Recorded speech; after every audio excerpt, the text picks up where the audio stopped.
This is Another Side of Midnight with TJ McCormack. Now to the Bernard McGurk studios of 77 WABC. Here's TJ McCormack.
Good morning there, gang. Hello there. Hello, morning family.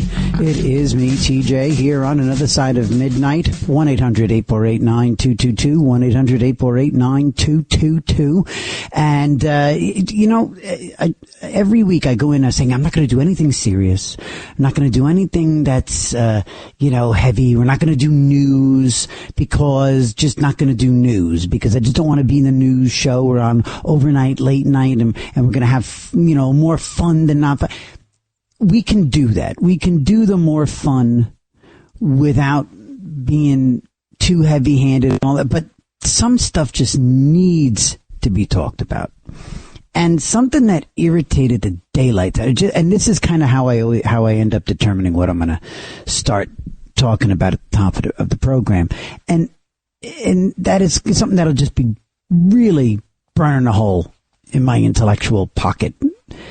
And for the last couple of days, it hasn't been this awful thing with Nancy Guthrie, with Savannah Guthrie's mom. It hasn't been that. That's been bothering me, and it's just been fascinating to watch, and it's awfully sad.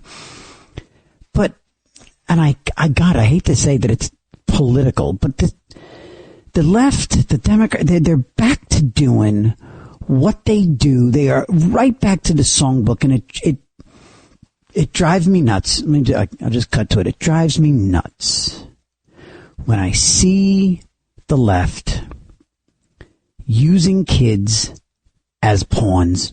When I see Democrats using children, it seems to be they have their arrows in their quiver, right? They have their game plans that they go to, and they've been doing it solidly, on the money, in Minneapolis. They've been, and it's almost like they blew the dust. They blew the dust off the archives, off the BLM and George Floyd archives, and they they brought out the wooden soldiers. You know, they went into that warehouse and they pushed the buttons, just like the Thanksgiving Laurel and Hardy classic. Here come the wooden soldiers. And, you know, the ICE, of course, the bogeyman.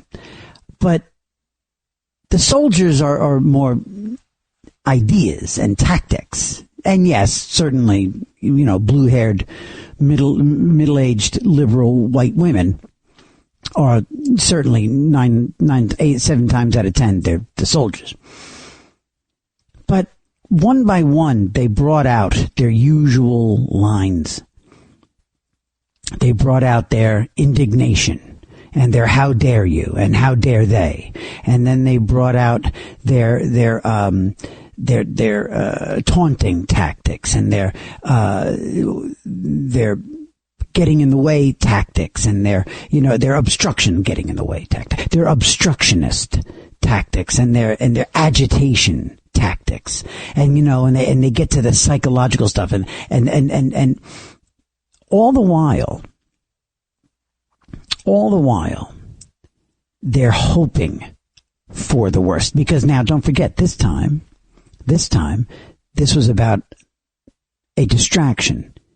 Do you think that Minneapolis really was intending to be? Do you think that Tim Walz and Jacob Fry were intending to be the saviors for illegal immigrants against ICE, against Trump? No, not at all. They were concerned about getting out from under this tens of billions of dollars in scams. This Somali childcare insanity. So the worst outcome, the better, as far as they were concerned. And so it proceeded. The arrows in the quiver kept coming out. And they wanted escalation. They encouraged escalation. And they had the songbook all written. They had their sanctuary laws. They had their sanctuary laws that would keep the police from keeping the peace, from at least, you know, you don't have to have the police don't have to help ICE do their job. It's not about that. It's not about them serving warrants and locking up the illegals. It's about cordoning off the area, the zone of operation. It's about keeping, forget it. You don't have to worry about keeping ICE safe. Keep the dopey agitators safe from their own damn selves and their own dopey blind allegiance to the Walls and the Fries and the all of the aboves. And so when that woman, Renee Good, died, I've said it a million times here, and I'm going to keep saying it because it's just the truth, and I hate the broken record aspect of this, but it's just a fact as far as I'm concerned. They were rooting for the worst, and when the worst happened, you know, I bet you when they heard that a civilian had been shot, I bet you they were hoping that it was a martyr type, that if it was the ultimate prize for Jacob Fry would have been a Hispanic, right? Would have been. It's absolutely incendiary. I completely concur. I agree. I understand. What I'm saying is over the top, but it's not. It sounds over the top, but it's not. It's straightforward.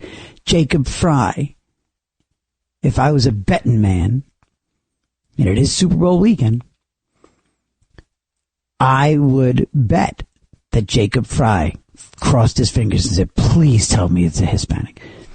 He said, no, sir, but it was a married lesbian, white woman, middle-aged. Great. That's my bread and butter. That's fine. Okay, great. That's my bread and butter. And then he gets on the phone with Walls, and the two of them, boom, we're out of here, fellas. Let's go. Let's go to the scene. Let's get out there. And so it began. And ever since then, it's been the absolute opposite of what they needed to do. They needed to de-escalate immediately.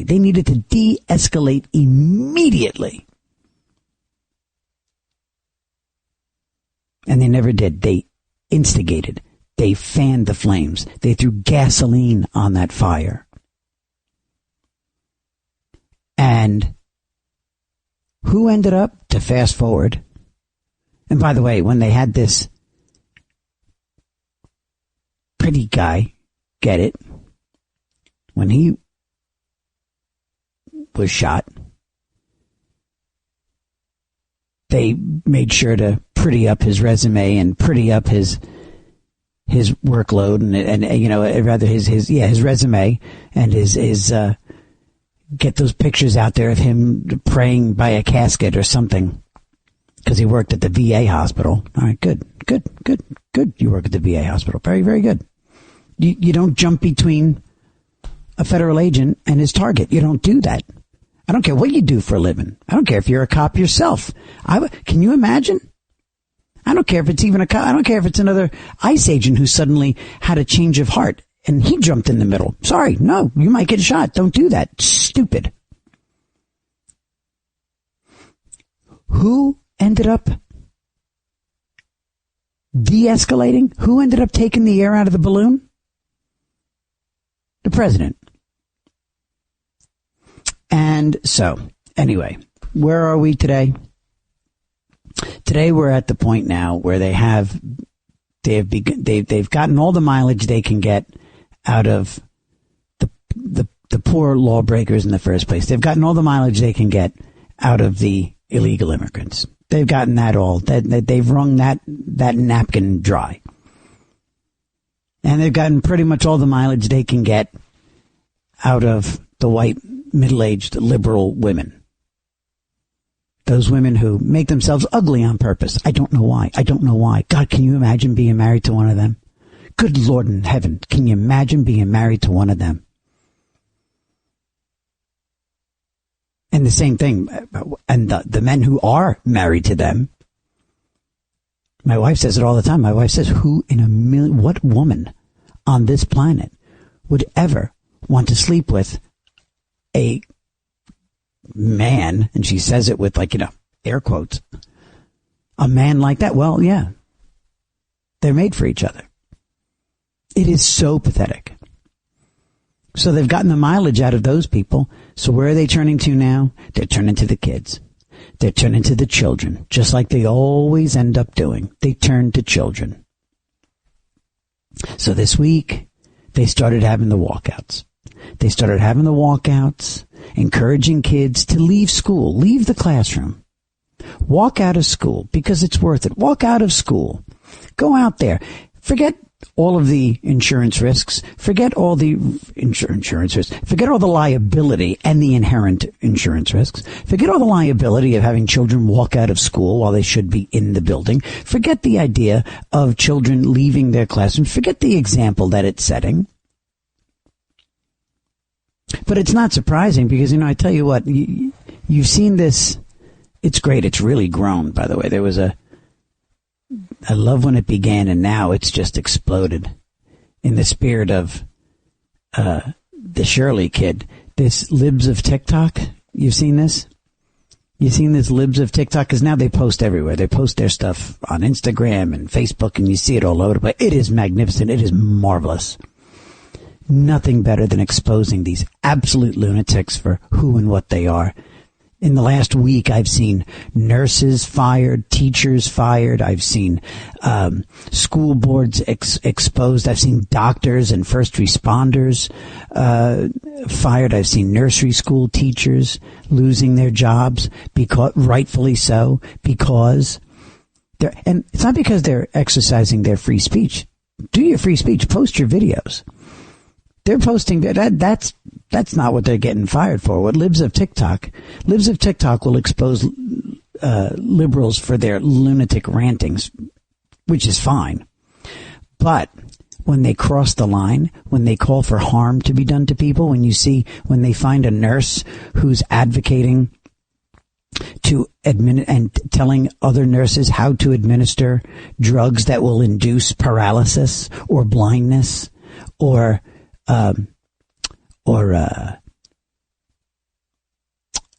what's it called when you can't have a baby? Sterility. There was even one nurse, a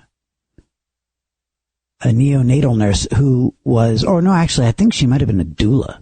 Anyway, she was a nurse who helped deliver children, and she wished ill on the White House press secretary, Caroline Leavitt, who was due to give birth, and she wished that she tore during childbirth, that she wished that she would tear and never be able to use the restroom normally again for the rest of her life. She said that. A nurse. It was the most graphic, disgusting, vile. I mean, she went into detail. It was so vile. She gone. And that's magnificent. So love it. And many teachers. So they're using kids. And so this week it was discovered that a number of the schools that where walkouts were happened to be some of the poorest performing high schools in America on reading and math test scores. So once again, proving the point, as I've said many times, they really don't care. They don't care. There's great teachers out there. And there's magnificent teachers out there. There are life-saving teachers out there. There are life-changing teachers out there. And there are some that just don't care. Just like the politicians they vote for. Jacob Fry doesn't care. Tim Walz doesn't care. They don't care about you. They don't care about immigrants, legal or illegal. They don't care about black people. They don't care. They didn't care about George Floyd. They didn't care about the black lives that they said mattered. They don't care. They care about their own skin, and they care about their own political futures. God, this is so not the funny stuff. They don't care. What they do care about is getting out from under these scandals and not going to jail and not losing their political careers. Well, Walz already lost his political career. Now he wants to stay out of jail. And two dead liberal white people in the middle of all this, totally worth the investment. Absolutely did the trick. Because for the left, Democrats, the ends justify everything. 1-800-848-9222. 1-800-848-9222. It's a Saturday morning. It's a Saturday morning fun fest talking about how Democrats don't mind dying. Don't mind dead people dying. They just don't mind it. Anyway, 1-800-848-9222. We're going to talk about this. We're going to talk about a few other things as we roll on through the morning. It is Super Bowl weekend. I don't know. We'll talk about that in a little bit. But we're right now just talking about these, look at the week in the news. We'll just take a little look at the news and how the week rolled out. You can talk about any damn thing you want, anything. Just like I said, what's burning a hole in my pocket is what I'm going to open up the show with. Whatever's burning a hole in your pocket, by all means, call up, tell the fellas, and we'll chat about it. Absolutely, starting with this or whatever else, and we'll continue on here on Another Side of Midnight with me, TJ McCormack. We'll be right back. All night long, this is Another Side of Midnight with TJ McCormack, 77 WABC.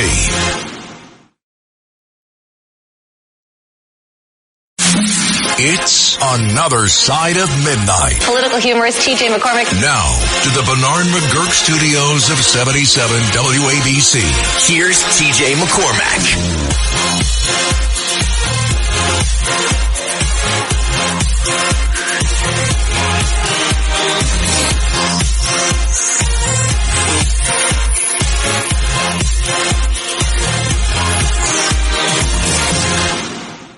Good morning there, family. Good morning there, friends. Welcome back. It is 27 minutes past the hour. It's an early Saturday morning, a late Friday night out west. And it's Another Side of Midnight with me, TJ McCormack. And we're talking about really fun, wacky stuff. We're talking about all of this awful, ugly stuff out of Minneapolis and all around the country. Look, again, there's silliness to be found even in all of this ugliness.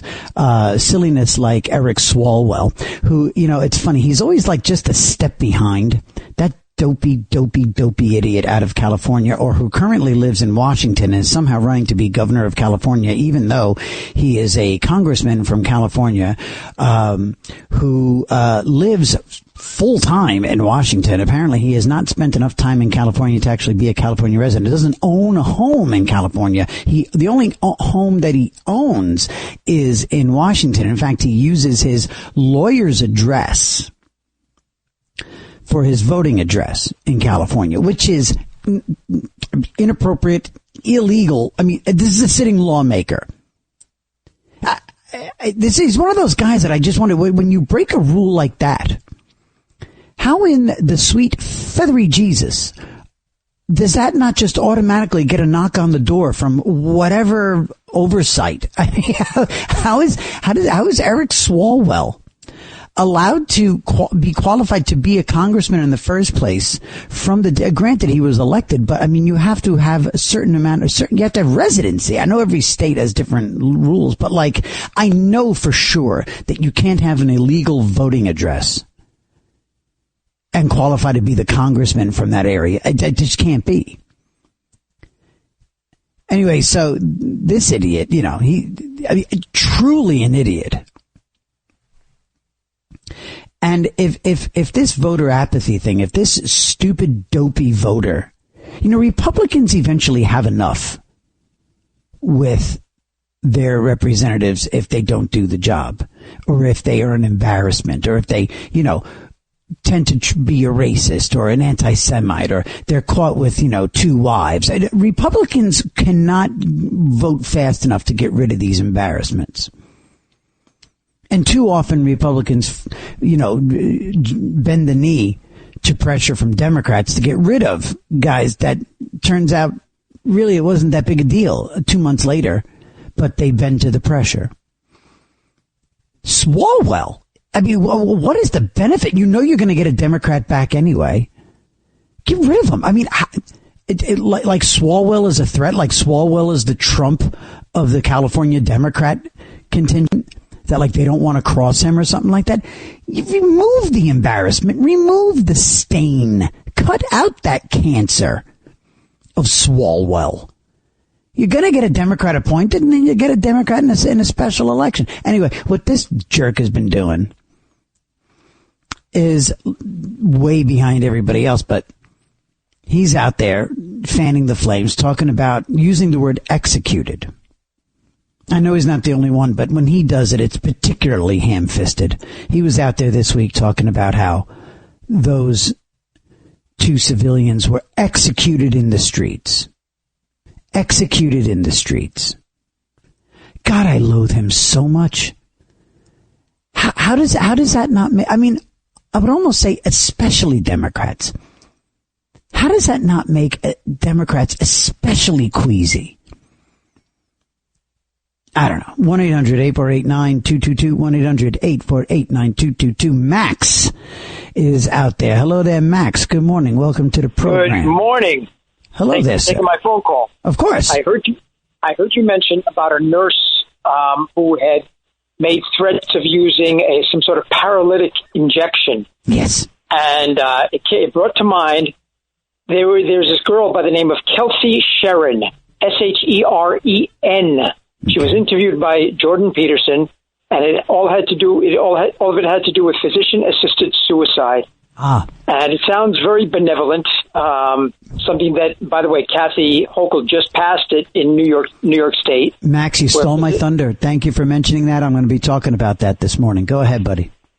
Okay, so it sounds like, something that New Yorkers would like to have in their state. Oh, yes, when you get too sick and you have to end it all, it's good to know you have that option, but there's a real dark side to this. Yes. And it seems that there are nurses who can walk in your room late at night when no one's aware, and they can inject you with some sort of formula that'll just take you right out and kill you. She did mention that they usually give 2 shots. One that numbs you out, or that paralyzes you, and another one that causes you to drown in your own, some sort of liquid within your lungs. Sure. So you have the same response as if you were to have drowned in a pond. And that could take anywhere from, I think she said, from about an hour to 2 days. God almighty, that's torture. Yes, it is. But this girl is really making headway. Seems like she knows a lot. Like I said, her name is Kelsey, Kelsi, and the second name is Sharon, Sheren. If you can get her on, I think that would be great. Wow. But she's the one advocating for this, or is she the one who is actually sounding the alarm? Yes, thank you for the good words. She's sounding the alarm, especially in Canada, where it seems to be a lot more prevalent. Yeah. Well, it seems to be far more prevalent, and now it's arrived here in New York State. Yep. Yeah, and it's Max, it's one of those things where it's like you said, there's unintended consequence, or in some cases they know damn well what they're doing. But the laws, these laws, their flaws, their dangers are in what's left out, in what's overlooked. And very often it's about, people just think about somebody who's paralyzed, somebody who's terminally ill and withering away and sure to die. People, that's how they sell these laws to people. But the unintended version of these laws, eventually it gets down to people who feel that they're depressed because they have a cancer, or they are a burden on their family because they're causing them pain and sadness. And these are, if they don't write these laws to eliminate those people from the, you don't want to be taking somebody out just to relieve their sadness, something that can be eventually talked out or therapied, or, so we'll get to that a little bit later. But yes, Max, you nailed it. You're so right. New York took a terrible step in the wrong direction today with Kathy Hochul signing that law. So, thank you there, Max. Thank you, buddy. Yeah, no, it's on the books. It's almost on the books in the UK, a right to die law. Thankfully, the old, archaic House of Lords, which they want to get rid of. All the progressives in England want to get rid of the House of Lords, and I think we're seeing why. The House of Lords, the old crimson robes, and sometimes they wear their wigs, and they go for it in the House of Lords. It's fascinating to watch. Fascinating to watch Parliament in action. And especially the broadcast from the House of Lords chambers. Amazing. It's like a window into the, 16th, 17th century. The House of Lords jumped on this law after it had passed. I believe it had passed the House of Commons. Then it went to the Lords for where they do revisions and stuff, I think is the process. Anyway, it's stuck there now, and thank goodness, because the UK is progressive enough as it is. The UK is out there enough, and so close to places like Switzerland where people are flying to regularly. Just like people go to Turkey now for everything from facelifts to new teeth to, I understand they can even make you taller in Turkey with crazy surgeries, butt lifts and all that stuff. Yeah, well, people go to Switzerland to die. What kind of a world? What kind of a world? And actually, it's a perfect entree for our next caller. Perfect entree. What a great way to set up John from Hell's Kitchen, is to say, what a world. Good morning, John. Welcome back, buddy. Top of the morning to you, TJ. And to you, brother. Go ahead. Go. Go, baby, go. Listen, I got to tell you, man, I call it my Frank Capra moments, or my Native American Indian scout who rides out way ahead of the people in the John Ford movie to say we got trouble over the ridge. Mm-hmm. We're in trouble, TJ, and I'll tell you why we're in trouble. We got all these kids being fed this nonsense, and I see them in the street. We got Jerry Nadler telling people that if you're approached by someone with a mask on, you have a right to shoot them. We have Hakeem Jeffries speaking out of both sides of his mouth and speaking violence. We've got our president, who made a very big faux pas with this video that he did portraying the Obamas in that sort of way, because that's just going to ignite. Listen, I'm a man of faith. I'm a man of positive energy. I have a glint in my eye. I give everybody a second chance. I believe in second chances. I was given a second chance. I was graced. I had an epiphany in my life. I'm 70 years old. I should have been dead 42 years ago. I've witnessed a lot. What I'm seeing, and I'm telling you, man, we got a mayor who stood in Holman's face and screamed at him and roared at him, and ICE is coming here, and it's going to happen. He's already out today telling them, challenge them, get in their faces, fight them. We got kids up in front of Columbia University again, stopping traffic, stopping ambulances, stopping fire trucks. We've got civil disobedience. It's being broadcast to them. It's like a clarion call, man. And where are the peacemakers? Where are the people who are going to say, wait a minute, you got to simmer down? Where are the Martin Luther King Jr.'s? Where are the people that are going to walk out and say to them, no, don't do this? Across the street from me here, there's a school called the Beacon High School. It's the best and brightest kids from all the boroughs. I talk to them. They all tell me they're socialists. They all tell me that Mondami's got a... I said, you're not even old enough to vote. Wow. They're being fed this. Nikita Khrushchev in 1962 in the United Nations on First Avenue took his shoe off and said, we will get you from within, slammed it on the desk. We have some big problems, and the only thing that's saving us is this cold weather. This is the hand of God. Yes. Because the minute we turn spring, the minute the buds are on the trees, this city's going to be on fire. Yep. And Trump is going to be left with one thing to do. He's going to have to shut it down, Insurrection Act, tanks in the street, martial law, because it's going to be on fire. I hate to be the one to say this. I believe in the hand of God. I believe in people, but people are being fed. They're numb, they're dumb, they're gummy bears, they're on psychotropics, they're all smoking weed, they're all walking around drinking, they're all listening to this, they're listening to these clowns, they're looking at their phones, they're being fed subliminal messages. I witness it. I walk through the streets of New York, my Frank Capra moment, my Meet John Doe moment. I witnessed this. We're in trouble, TJ. I know, baby. I know.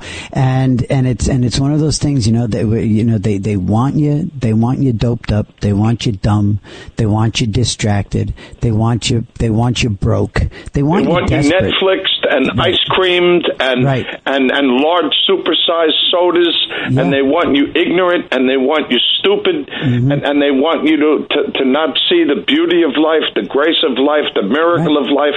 And we're coming into a time right now in the country. The friggin' Wall Street broke all records today. We're coming into a time where everybody can prosper, where everybody can breathe a little bit, where everybody can live. And these lefties, because they know the midterms are coming, they're just cranking it up. Like you said, they're cranking it up. You got these clowns, Newsom, Smallwell, Nadler, Maxine Waters, down the line, screaming and yelling and irreverent, and you wouldn't mind if they knew what they were talking about, or if their heart was in it. They want to see this country on fire, and we are on the precipice of, especially in this city. I see it. Yeah, and no, you're right, you know, we got to pray, we got to think positive, and people got to start talking about this more and grabbing these kids and saying, listen, you got the wrong message. Yeah.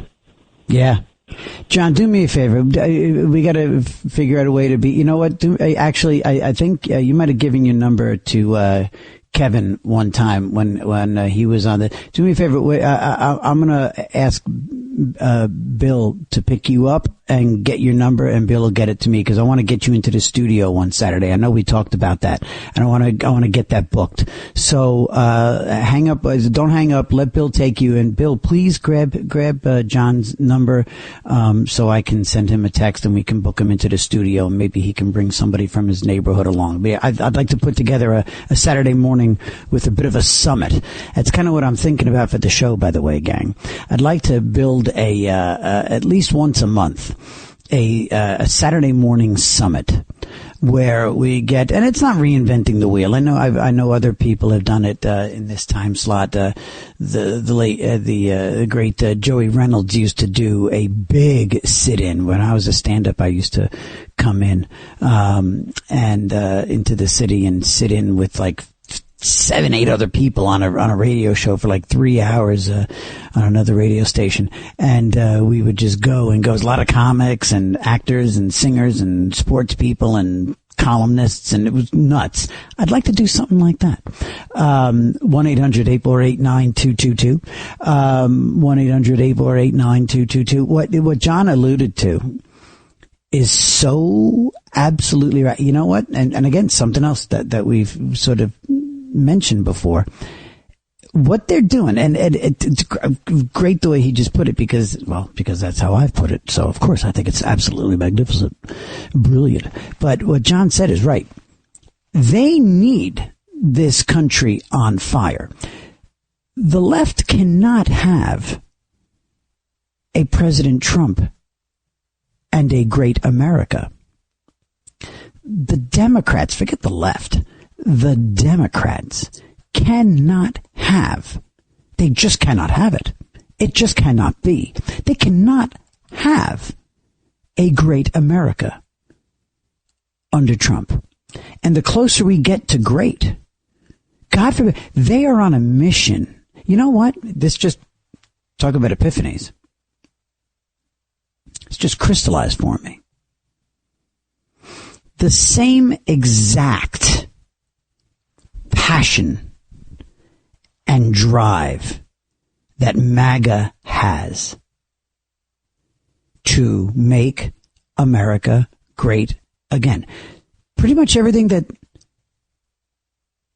that people like me here at in New York at 77 WABC and around the country, the Red Apple Audio Networks, a lot of the voices you hear, my colleagues, Mr. Katsimatidis, the man who owns 77 WABC, operates, our owner-operator, the man who encourages us to strive towards truth, justice, and the American way. The same drive and passion that MAGA has to make America great again, that same commitment lives on the left to destroy America, to destroy it. And it's that, I know I'm not some prophet on a hill. I'm not standing here with a burning bush. I don't pretend to be. I'm just telling you how this just sort of crystallized about the two storm fronts that are meeting. And I guess it kind of crystallized in the sense that just like as Obama, and this is the lighting on fire, when Barack Obama left office, as he was wrapping up, I would say in those last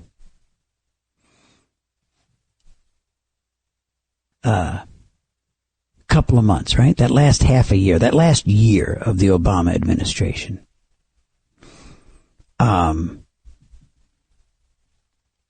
Remember, that's when Ferguson, Missouri started. That's when Hands Up, Don't Shoot. That's when Trayvon Martin came out. It had to be. Okay, after 8 years, after winning an election, the first black president, and then being reelected in a massive landslide, it probably dawned on all of them, oh my God, things are going really well in terms of, well, race relations. America looks really like it's on the right trajectory. We might have finally turned the corner tangibly on race. Jesus Christ, what have we done? Somebody sounded an alarm and said, holy crap, you know what? Guys, what have we done? What have we done? We just reelected this guy. This guy can go anywhere in America and draw crowds. There's more white people than black people in this guy's audience. This guy is, dare we say, this guy's transitional. What the hell have we done? What do we want to transition to? We don't want to transition. Somebody around, I don't know, I can't imagine which leading Democrat it was. Maybe it was Obama himself. Maybe it was Obama himself who looked in the mirror one morning while shaving and all of a sudden just stopped and stared and said, Michelle, what? Michelle, come in here now. I think I've made a terrible mistake. And Michelle said, what's that? Oh, what is that? What is that? Mistake. And I think Barack said, Jesus Christ, Michelle, I brought America together. I'm a transitional president. I may have cured America of its original sin. Holy Christ, we got to undo this now. We need some fire in the streets, and we need it stat. Get me George Soros on the hotline. And that's what they did. That Barack Obama, on his way out, literally lit the joint up, just like Henry and Tommy lit up that tiki bar in Goodfellas. Barack, George Soros, and all his folks, all his team, they got out there, and they got that pink jelly stuff, and they stuck it up into the rafters in Ferguson, Missouri, in Chicago, in New York, in Atlanta, in Detroit, L.A. They stuck that jelly fire starter, that incendiary stuff, and they stuck it up there, and they lit it. And they lit America on fire because they had to. And it was all race. It wasn't national stuff. It wasn't immigration. It was black on white. It was white on black. Barack Obama knowingly, and earnestly, and with great passion and drive and determination, undid his 7.5 years of potentially saving America from its first original sin of slavery. He undid it. Because he had to save his party. Because again, just as we said going into that first break, going to say it again going into this break, because for the Democrats, the ends justify everything, including dumbing you down, including undoing the work of everyone from Martin Luther King straight on through Jesse Jackson. who actually was a big help in undoing all the work of Martin Luther King. Oy vey's mir. My goodness gracious. All right, gang, let's go. Okay, I'm trying to add a little bit of light in here. I'm trying to add a little bit of ha-ha. But we'll get there eventually. We just gotta exorcise this stuff. We gotta exorcise this stuff. Get it out of the way. Clean things out. Let's get it out of our system. And hopefully, as the morning goes on, we lighten up, we make fun of some stuff, and da-ba-da-ba-ba-da-ba. But for the moment, we gotta get this stuff out there. 1-800-848-9222. 1-800-848-9222. It's Another Side of Midnight with me, the adorable TJ McCormack. All night long. This is Another Side of Midnight with TJ McCormack. 77 WABC. It's Another Side of Midnight. Political humorist TJ McCormack. Now, to the Bernard McGurk studios of 77 WABC. Here's TJ McCormack.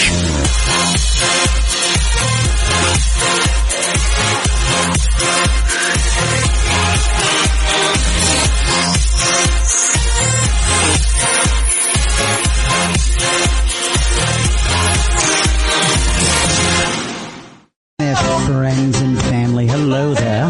It's me, TJ. It's Another Side of Midnight. All around the country on the Red Apple Audio Networks. 1-800-848-9222. Broadcasting from a frozen and snowy and icy Midtown Manhattan. And it just keeps going. This flippin' winter just keeps going. But hey, that's okay. That's what we signed up for, didn't we? Yeah. 1-800-848-9222. They're fine with it. They're fine with what's happening. And actually, John mentioned in it busted my chops today. Look, I love what the president is doing. I love what he has been accomplishing. He seems to be just on a mission to nail this stuff down and push it through because he knows. I think he sees the handwriting on the wall that there is a very good chance that this could be a disastrous, and I hate to say it out loud, but intellectually honest, right, kids? It could be a very disastrous midterm for the president. And I'd say for the president, of course, for America. But if these trends continue, what happened in Texas with that special election, that was a Republican district, hasn't been Democrat, I think, for 20 years? Longer? And they won it by 17 the last time. They lost it by 17. This was like a swing of like 30-40%, something like that. It was crazy.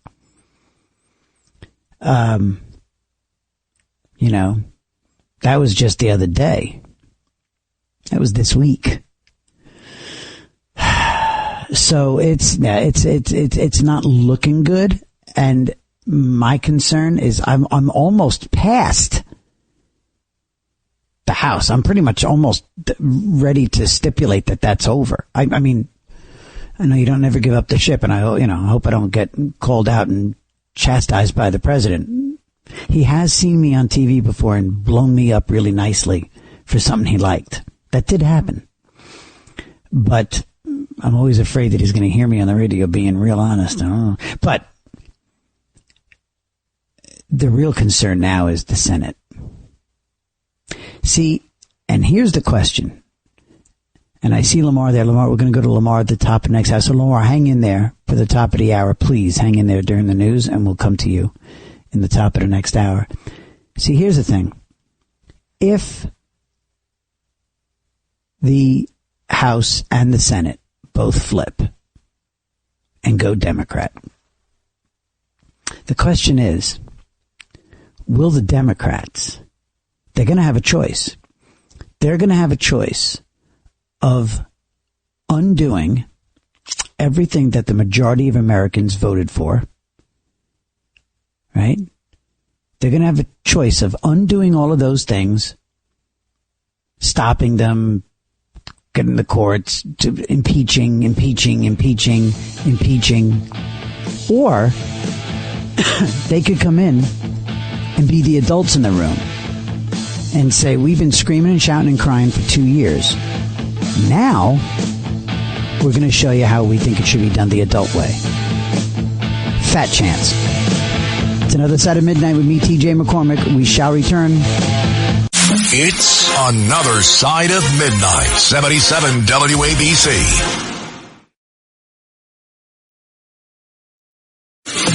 This is another side of midnight with TJ McCormack. Now to the Bernard McGurk studios of 77 WABC. Here's TJ McCormack.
Good morning once again. Hello there, family. It is me, TJ. Good morning, friends. It's another side of midnight. It is 7 minutes past the hour here on another side of midnight. We are cooking. We're cooking. We're just cooking here. We're cooking. We are just rocking and rolling through the morning. Anyway, 1-800-848-9222. In a moment, we'll get over to Lamar as promised, and we have other friends, other members of the family joining to get in on the conversation, talking about a bunch of stuff. So far, we're talking about the way the country's going. And again, I mean, you can't ignore it. It's a Saturday morning at the end of another week of insanity. And, we haven't even, you know what I want to do? We haven't really talked much on this show about the Epstein files. We haven't talked much about the Epstein files. Okay. But I wanted to just sort of just throw it out there. You guys can call about it or not. Call about it or not. Okay. It's like, again, we're in the diner, we're in the bar, and there's those moments where you go, hey, did you see that thing?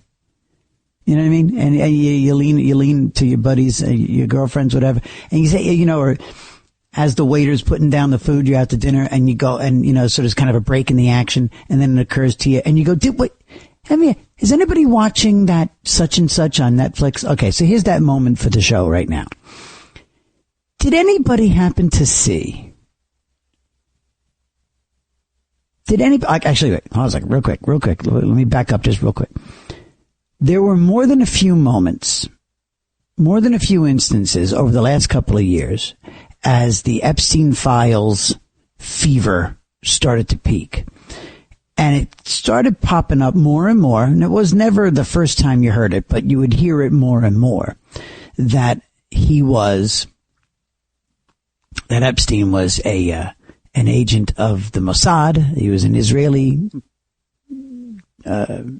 agent, and or an operative for the KGB. It popped up from time to time, right? And whether or not that was based on like stuff like that was hard intelligence, good intelligence, somebody knew something and something was leaked, or it was also, it could be just simply the product of conspiracy theorists who realized, oh wait, we haven't thrown out the Israeli thing yet. Let's throw it out there. He's Jewish, Epstein. Let's throw it out there. So when the files dropped at the end of last week, a week ago, that was the big news. KGB, honey trap. He was a honey trap. He was a massive 21st century version of one of the oldest games in the oldest chapters in the spy book, the honey trap. Lure in the rich and powerful with girls, blackmail them, get what you want. Turn them, etc. Pump them for information, blah, blah, blah. So there it is. It comes out. So now, as we have now entered this phase of, okay, looks at KGB and Israel. Whoa, that's real. Okay. Did anybody happen to see? Now I'm into the happen to see. Now I'm into that moment. Right, here you go. Did anybody happen to see this one? I saw it once. I saw it one time on Instagram.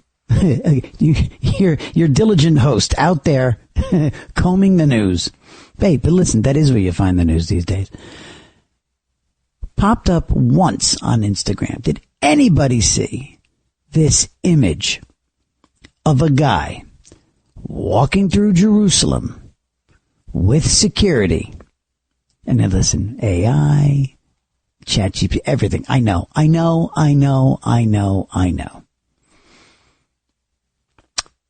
But it was a picture of a guy, long gray hair, long gray beard, shades, with 3 Krav Maga Israeli, like, kill you with a toothpick guys with earpieces in, walking around this guy as they cross the street.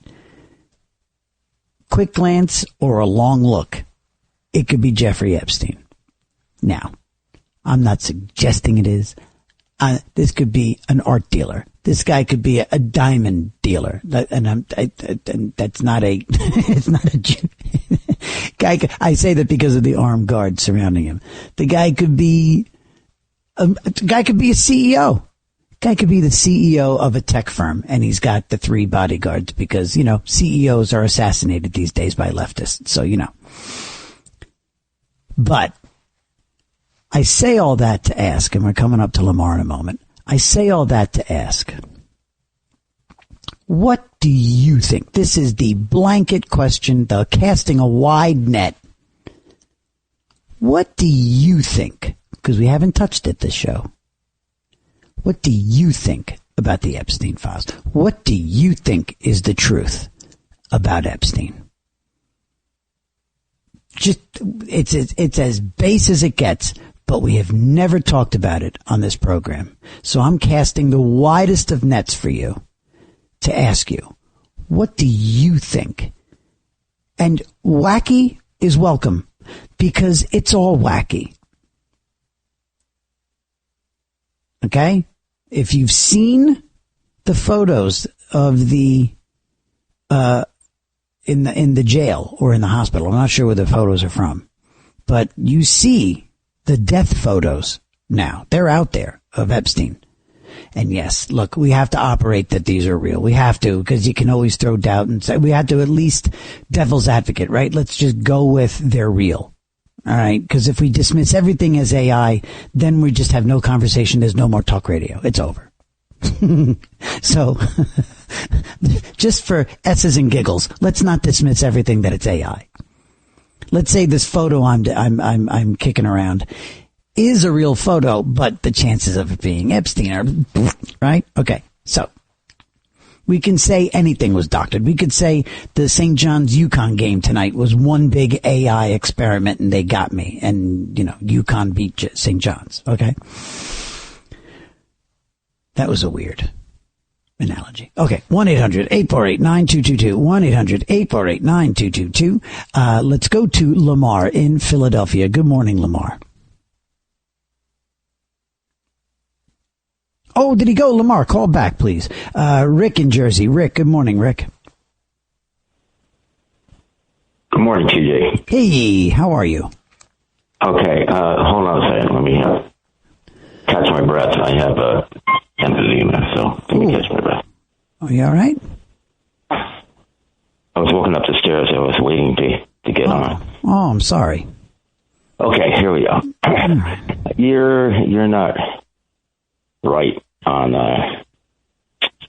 the way you feel about the assisted suicide law. Okay. Okay. Apparently you've never... I'm sorry, I just have to catch my breath. No. And listen, as you catch your breath, understand, I never did do it. I never said, okay, no, but I said I never really did qualify in saying that I've never been in that situation, or if I had a family member in that situation. I never did give that disqualifier, so, or that disclaimer. But anyway, go ahead. I hope you're caught up on your breath. Yeah, now I caught my breath. Okay. All right, okay. Okay, but like with this, if they told me that I was going to keep on getting worse and worse and never be able to catch my breath again, I wouldn't want to live that way, Lionel. I mean, TJ. And I would be forced to what? Jump out a window in front of a train, drink poison. I mean, giving somebody a dignified out is important. My father, when he was when he was at his end, they put him on machines, and he didn't have a living will. So once you're on a machine in New Jersey, you can't be taken off. Wow. And every day I'd go there, and he was in misery, and he couldn't talk. He had tubes out his throat and everything. And he would make this sign with his fingers like a scissors, like, please cut the cord. Jeez. And I couldn't do anything. And he lived that way for 2 months. Jesus. And I every night I'd come home and cry. Why can't, please, Lord, let him go? He's terminal. He's not going to get better. He's just going to get worse. And why is he staying on like that? He was fighting to stay alive like everyone does, but if they had given him a dignified way, he would have taken it, But because of the laws, they forced him to live in misery. Right. And so I'm all for the assist. I personally have what I call a kit, and it's a bunch of pills that I saved up. Whenever I ran out of pain medicine, I put it away, so that if ever I have to go, I can just swallow all these pills with a half a bottle of gin, and I will go to sleep and not wake up, because I will not live like that because someone else forces me to.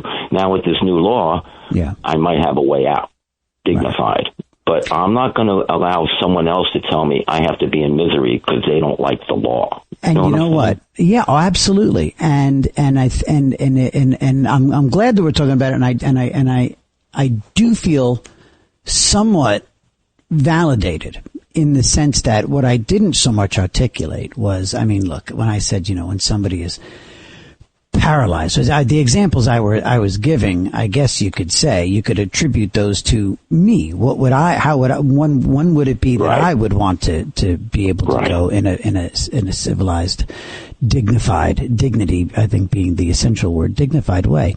And you know what scares me? You know, we always get really real on this program. The one that really scares me, that like is kind of like a recurring nightmare, is that sort of like an ALS kind of disease. One of those diseases has no escape.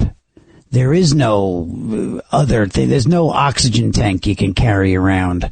I'm not minimizing emphysema, but what I'm saying is there's no halfway with ALS, or there's that version, kind of like what Bruce Willis is dealing with, where like you're kind of trapped in your own body. Eventually Bruce Willis is going to be sitting there and blinking, John McCain is going to be blinking his yeses and nos. And that's the thing that scares a guy like me.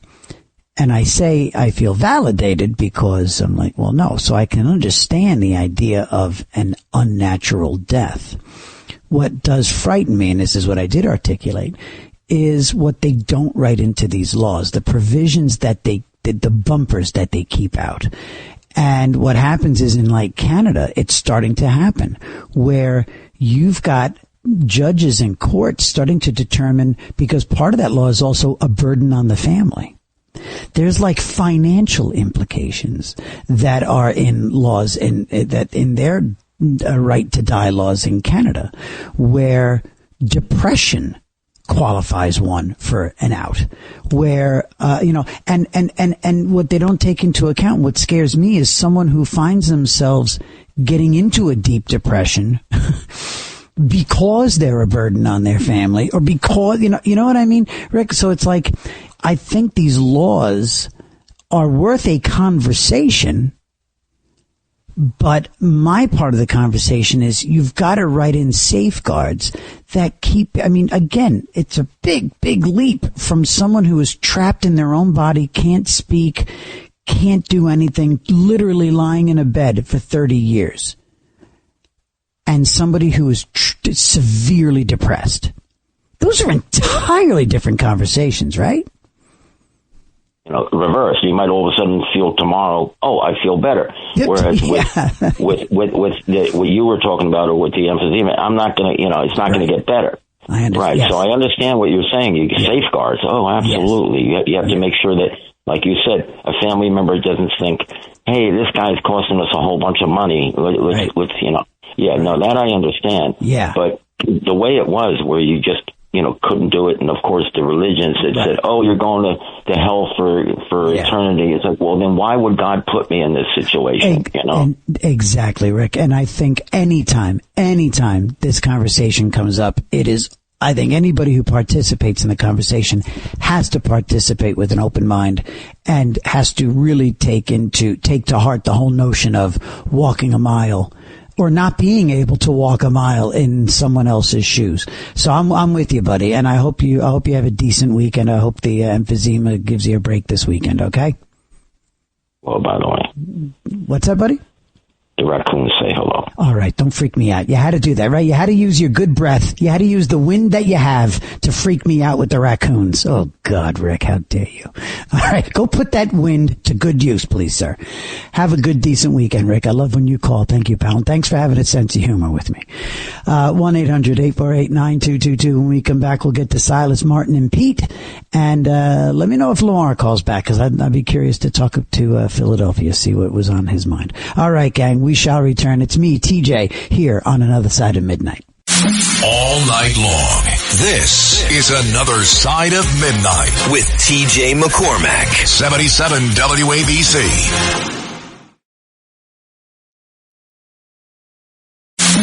It's Another Side of Midnight. Political humorist TJ McCormack. Now, to the Bernard McGurk studios of 77 WABC. Here's TJ McCormack.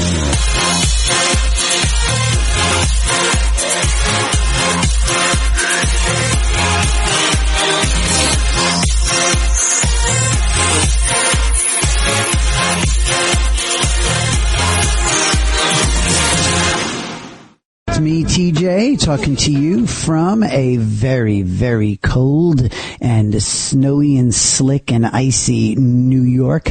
And we got the Super Bowl coming up this weekend. It was on tomorrow night.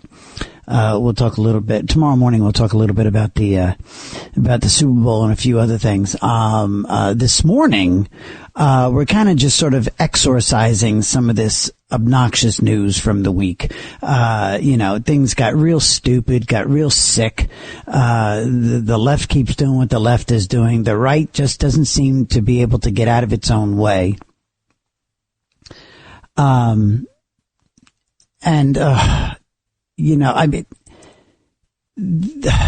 right. The Trump thing, we'll get to the Trump thing, but that video, and I know, saying that the way I'm saying it, you might think that I'm ready to, calmly, respectfully chastise the president. I'm not necessarily there, because I know how these things work. Generally speaking, usually it's not, the person in charge administering their social media. In the case of our president, sometimes it is him. Clearly.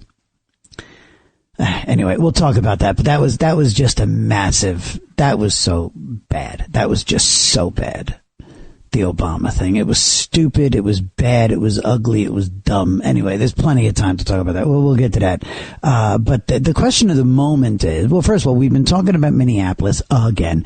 We've been talking about how the left just keeps operating, how the left is using children. They're doing their old playbook. They're lighting fires everywhere. They're embarrassing and they're dangerous. Then just for the hell of it, I threw out there at the top of this hour something we've never, interestingly, ever actually talked about on this program with any real diligence. What do you think, in the largest, broadest sense, what do you think is cooking with Epstein? What do you think happened? Who do you think he worked for? Who do you think is actually in the files? I mean, just really, in the broadest, kookiest, goofiest, do you think there's a Bannon connection? Did Trump ever, what are they accusing? What you hear these accusations about Trump, and keep in mind, the Trump accusations, the Trump entries in the files are, in fact, accusations. They are, you know who covered them? You know who carried them? TMZ carried them. TMZ was the ones who reported on Trump's appearance in those files. And nearly all of them were accusations that seem to have been fielded by the FBI. Stuff they absolutely write down. They take the records and they hold on to the records. So they're part of the Epstein files. But they were random phone calls on a Tuesday afternoon from somebody accusing the president of being present when a 13-year-old was ugly. And then another time, president was there and sacrificed a goat and everybody got naked and that stupidity, right? Well, okay. 1-800-848-9222. Just whatever it is that floats your boat about the Epstein files. Let's just cast that wide net. And I think that's the best way to do it if we've never talked about it before. What do you think? What is your gut on any aspect of the whole Epstein files thing? Who, what, where, when, how, why, how much, how little, how few, how many? All right, let's get to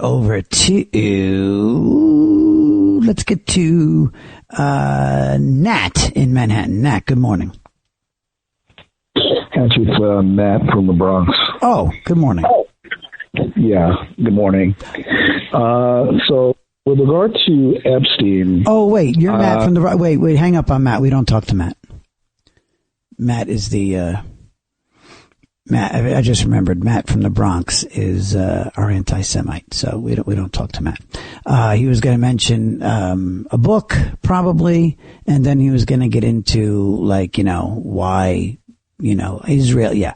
So I'm sorry, it's been a while since I think Matt tried to call, so I'm sure. I guess we weren't in our usual dukes up mode to keep him off. So we don't talk to Matt in the Bronx. And interesting though that he came back with his actual name. He's tried in the past with other names. Okay, F you, Matt. You're an anti-Semite. You're disgusting. All right, 1-800-848-9222. Let's go to Pete in Staten Island. Good morning, Pete. Hey, TJ. I had chills in my spine, and it's so true what John said about the weather and how the weather, the hand of God. I was saying, why is New York colder than Alaska? Siberia, it was colder than last week. I could not believe it, because to keep these protesters, because out of law, to keep them away. I mean, they're messing up everything. Good people trying to get to work. They're blocking bridges. This is a nightmare. Yeah. And they want to make a race war. That's what they want. They want us to fight each other. But we're not stupid like that. We went through this in the 60s with the protesting and the lighting places on fire and buildings and everything and threatening people. This is not right. This is, what he said was so true. I said, why is this weather so cold? I'm a polar bear. I go in the water when it's like 8 degrees in Coney Island, Yeah. Oh, you do that? You do that craziness? Yes, I can't even think of it now because I am on an all blood pressure medication because I had my kidney cancer from 9/11, and I'm feeling the cold 10 times more than I ever felt in my life. It's really, I'm cuddled up next to the fireplace right now. I got wow, chills and everything. And, but the thing is, it's so weird the way the weather is. We never had ice like this, and stuff. So I got chills outside the house. They didn't remove anything. It's like, I think this Mulvaney wants to have the budget, don't spend no money. There's no advertising for kids and people to go out and make, $17 an hour or whatever. You jumble in the walks and the cutout ways. You can't even move over here. It's totally... Yeah, how is it in your neighborhood on Staten Island? You guys... It is awful. Really? But I went to a place that is worse, Douglas and Queens. I couldn't believe over there how it was. And people are dying. People having ambulances are not able to get through streets. It's, my neighbors have baseball bats. If somebody parks in front of their house where they shoveled out, they come out with bats, even if they stop for a minute. I tell you, Pete, I've seen that, And listen, Pete, while we're talking to the rest of the country here, we are on the Red Apple Audio Networks. And so just, in case anybody's listening out there, in New York City, parking is at such a premium. Street parking is at such a ridiculous premium. Even in the summertime when there is no snow on the ground, there's, parking is always tough to find with all different rules and parking and stuff. And now with bike lanes here in New York, and this is all pre-Mamdani with bike lanes and outdoor dining, which has now been made year round. Again, there's going to be fewer parking, and also, our city bike program, which is, bikes that are on these bike stands that take up, on some blocks, they take up 15 parking spaces.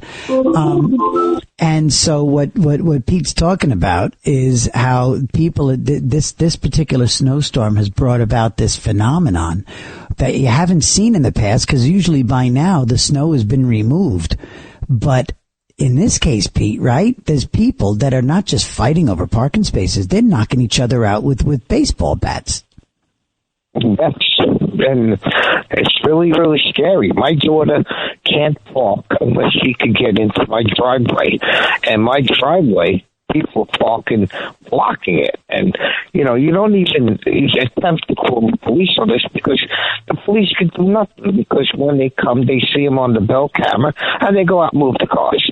Right. So it is really, really scary. And I realize that people's health, you can't even get an ambulance through. I mean, and there's one other thing too. You're talking about Epstein. Now, when I was 14, I used to go up. My brother worked on Wall Street, and my brother knew Epstein. Matter of fact, he was friends with him back then. And my brother passed away, but I used to go make ties. I used to get $20 a tie to make, the rabbit goes into the hole, around the bend, and I used to make ties. My father taught me how to make them. I wore a tie to school when I was a kid from first grade on, and I used to get picked on. But my father told me, I'm doing this, I'm going to make you, I want you to wear a tie because I want to toughen you up. And that it did. It made me very tough into the martial arts and everything. And I went to school, and there was a kid in the classroom. We used to call him Arthur, the insurance man. He used to come in with a suit on and a tie and an attaché case, And you called him Arthur, the insurance man? Well, the kids called them that. Yeah, I didn't because I was a kid wearing a tie. You're wearing a tie. You're worried about getting your ass kicked right. too. Yeah. Exactly. I was like. You took out a policy with Art. Yes, exactly. And me and Arthur teamed up. We became friends, because we both were like, my mother would dress me in plaid pants, and when it wasn't cool, and I would wear plaid pants. My mother would dye. Our school was green, was the color, Newdorf High School, and she would dye white clothes that she bought at John's Bargain Store, like her shirts and pants. And when I used to play sports, the green used to run, so they used to call me Greenie, for kids. But everything was all to toughen me up, and it did do that because I went into martial arts. I worked my way over to be a black red belt, which is very, very high standard. Hey, Pete, and Pete, you got to forgive me. I got to jump, but I do love the idea that your mom, and I think this is what made you the fascinating man you are today, the fact that your mom figured dyeing your white clothes green would make you a tough man. I love that. We'll talk to you probably tomorrow there, Pete. 1-800-848-9222. Boy, I tell you what, you never know where Pete's going to go. What do you guys think about Epstein? What do you think? And I'm sorry, I know Matt, the anti-Semite in the Bronx, is just itching and dying. Oh, I know this is terrible. I know I'm depriving you, and I feel so bad, Matt. I feel so bad. If you hadn't been so creepy in those first few months of the show, if you hadn't been so creepy and just so downright like actually a Nazi-ish, if you hadn't done that, I could possibly stomach using you as, as fodder for getting the good people to call and pounce on you. But unfortunately, I love Israel, and I love my Jewish friends, and I love my Jewish family, and I love Judaism. Oh, I love saying that so Matt hears it. Matt, I hope you understand. I love Judaism. Sadly I went to a Jewish funeral this week, and the rabbi was magnificent. And the sense of family that I got in the room with all these wonderful Jewish people, and the brand of mourning that they do is very different from my Irish tribe, Matt. And this rabbi opened up the proceedings talking about giving a metaphor of a boat on its way out to sea, out on a journey, and a boat coming home. Gave a metaphor of how people cheer on the boat going out, but there's never really a crowd to welcome a boat back necessarily. It's always the waving them off. Have a great journey. And when the boat comes back, it's like there's just sort of milling about, but it should be the other way around. It was very, very Jewish in terms of the perspective. It was very lovely in the delivery, that shouldn't we be cheering and happy when we see that someone is coming home to God? It was so beautiful and so very Jewish. I loved it. It was an honor to be there. Matt. Oh, I love laying it on thick with you, Matt. Matter of fact, I wish you had come to mind at one moment when I was sitting in this funeral on Wednesday. Listening to this rabbi, Matt. Listening to this rabbi. Surrounded by the love of a loving Jewish family, Matt. Ooh, you animal, Matt. You absolute vile pig. Ugh, I'm so glad I nipped you in the bud there, Matt. You disgusting, disgusting anti-Semite. Sorry, I know I'm normally political humorist and comedian TJ McCormack, but I'm sorry. When I dabble with hateful creatures like that, I just ugh. Anyway, I wore a yarmulke too, Matt. Yep, wore a yarmulke, and it felt really good. I felt special wearing that yarmulke. I felt it was a real privilege to wear that, and it was an honor to show solidarity with that family. In their room with them and their rabbi and their lost loved one who passed away. The Jewish guy who passed away. Yes, Matt.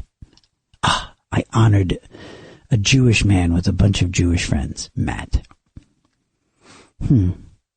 Anyway, 1-800-848-9222. 1-800-848-9222. And let's jump over to, let's say hi to Silas. Good morning there, Silas, also in Staten Island. Well, I agree with you. The same thing with the Jewish forum. I hope and pray that black people get together with Jews, join forces, and get rid of this Democrat Party. That has been now, as far as Epstein, we could put that to rest. If I was able to cross-examine those women who said they were abused and stuff, I say, one question, why did you keep going back? If you kept dealing with these billionaires who you thought you were going to hook up with, and you're so abused, why did you keep going back? And the reason why this even came up is because Donald Trump became president. If he hadn't become president, you wouldn't even be knowing about Epstein right now. He sat in jail thinking, my buddies are going to get me out of here. There's no problem. He just didn't know they were going to get him out of there that way. Right. They made sure they got him out of there in a bag. Now, who do you think his buddies were, Silas? Who do you think they were? Oh, there was, we know for a fact that he hung out with Bill Gates. We know his buddy was Prince Andrew, the other president. Right. We know. Right, Clinton. Look at the guy who, look at all the millionaires. He was just a pimp to the millionaires and billionaires. That's all. There's no big secret. And you know what else? Silas? You know what else? I'm sorry, hold on real quick. But you know what else, Silas? Yeah. You know, there's this other meme. There's this other meme all over social media that people are just loving to post, and they're saying, you know who's not in the Epstein files? And there's a picture of Barack Obama walking happily down the street. And to me, if anything, that's almost as indicting as anything else.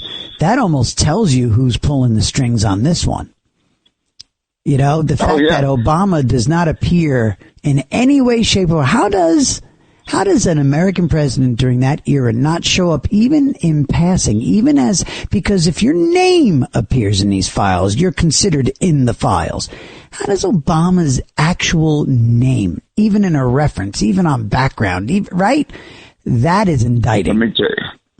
Let me tell you, Barack Obama was one slick character.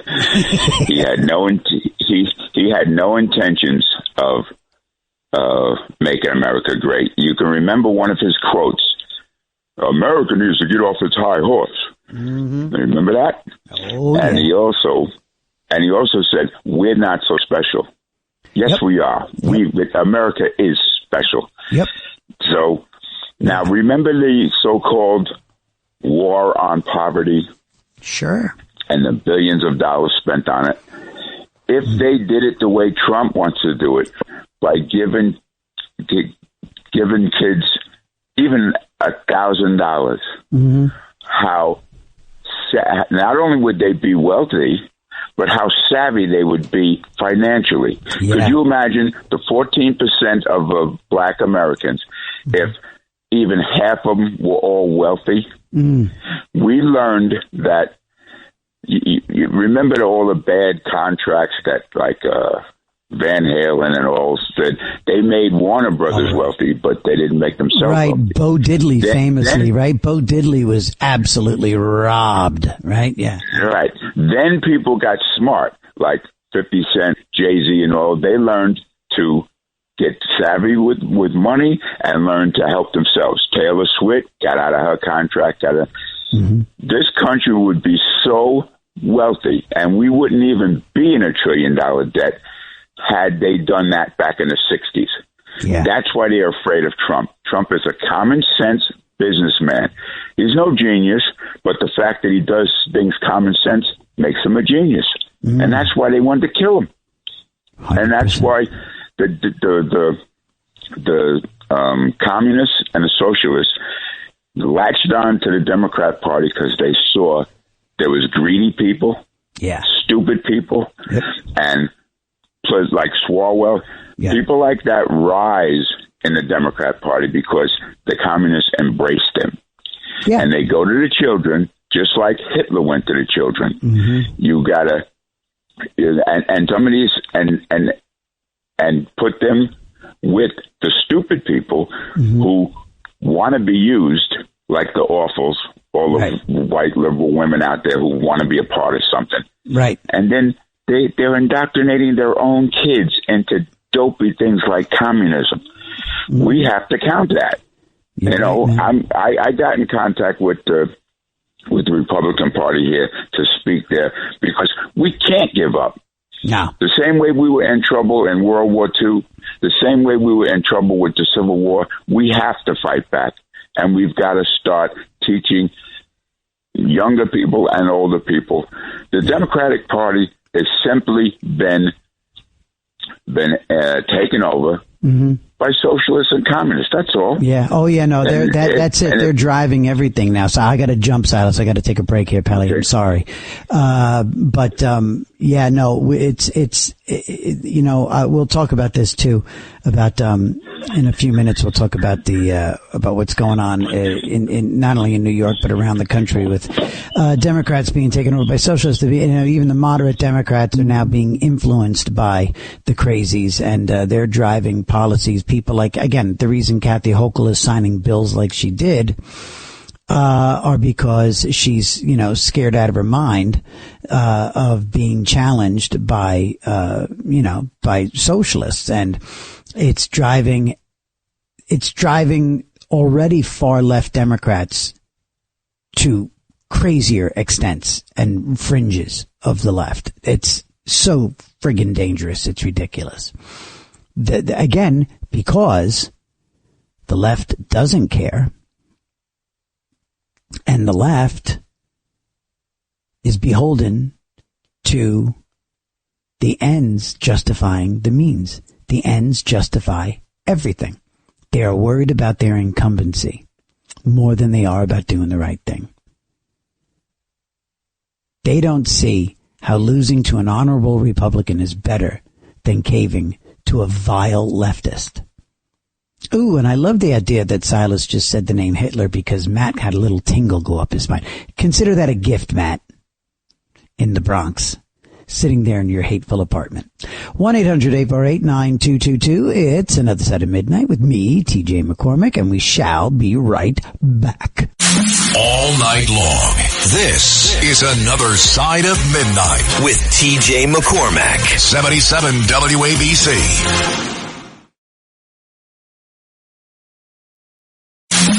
It's Another Side of Midnight. Political humorist TJ McCormack. Now, to the Bernard McGurk studios of 77 WABC.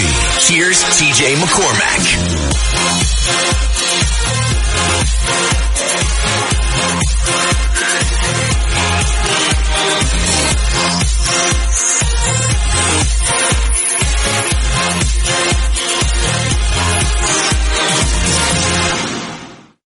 go crazy and turn it up, or I don't like ooh, everybody shut up, come together, whatever. It's just, but that any next time you hear any Beatles song, do yourself a favor and try to concentrate and listen for that bass line.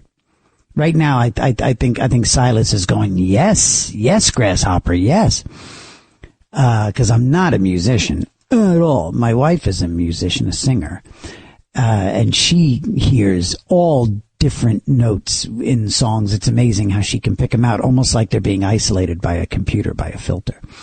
But yeah, it took going to McCartney concerts like 20 years ago and seeing him live and really starting to appreciate even more Macca and the Beatles, and I started like sort of reading books and then hearing from you, and somebody just pointed out in one particular Beatles song, I forget, I'm embarrassed to say I forget which one it was, but then Wings too.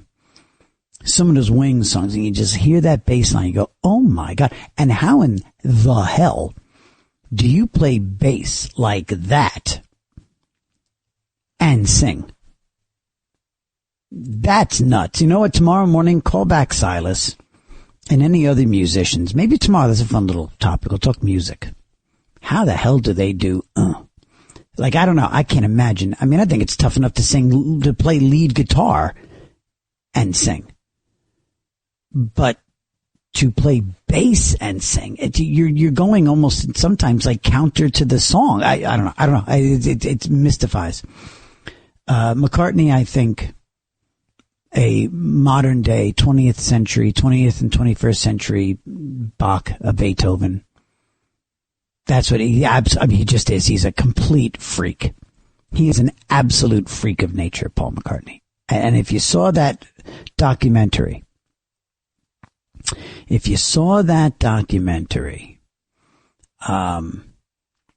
by Jackson, and what the hell was it? Was it,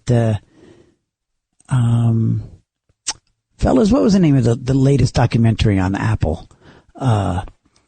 On Apple TV. It was, it was about the end of the Beatles. It was about the final, it wasn't Let It Be. It was about the concert on the rooftop and all that, and the final days of the. Say that again?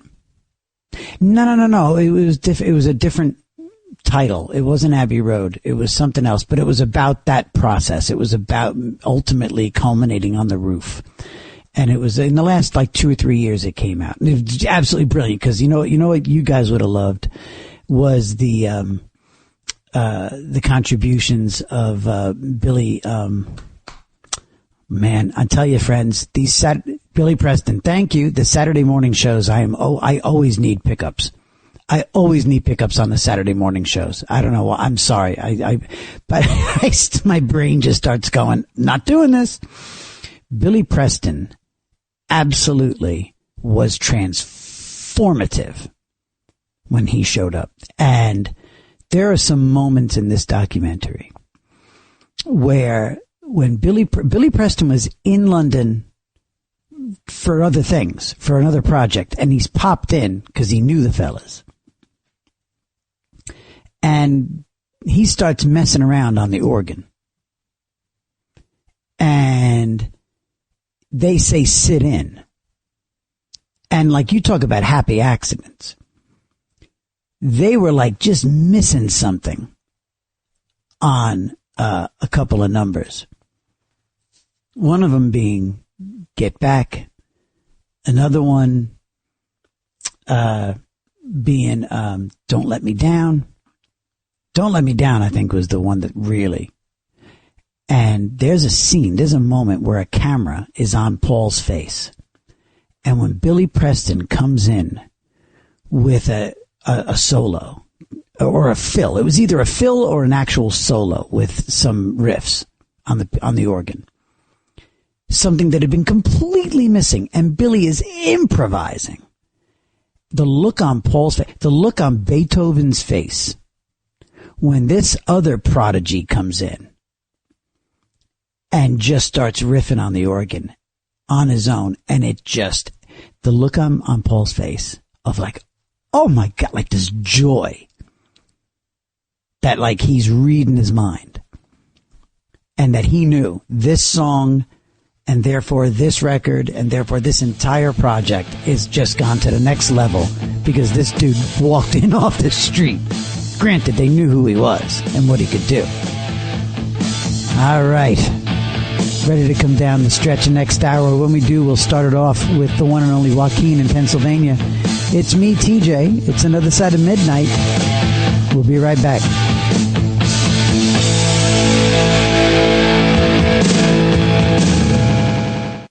It's Another Side of Midnight. 77 WABC.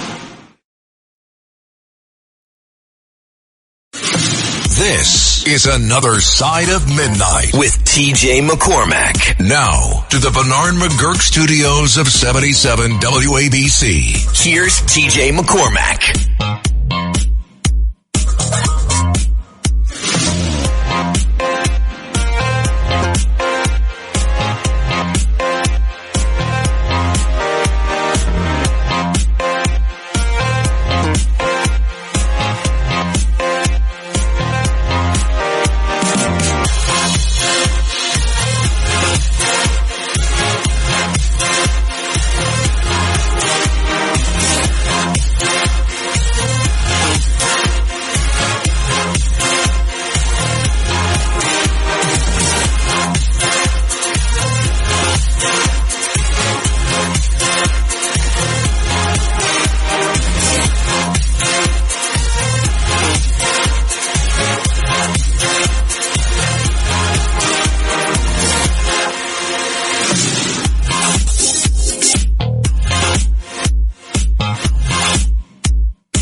Guten Morgen. Hello. It's me, TJ. It's Another Side of Midnight. Yeah. Okay, sorry. Just a little wacky, a little punchy. Chalk it up to a little bit punchy.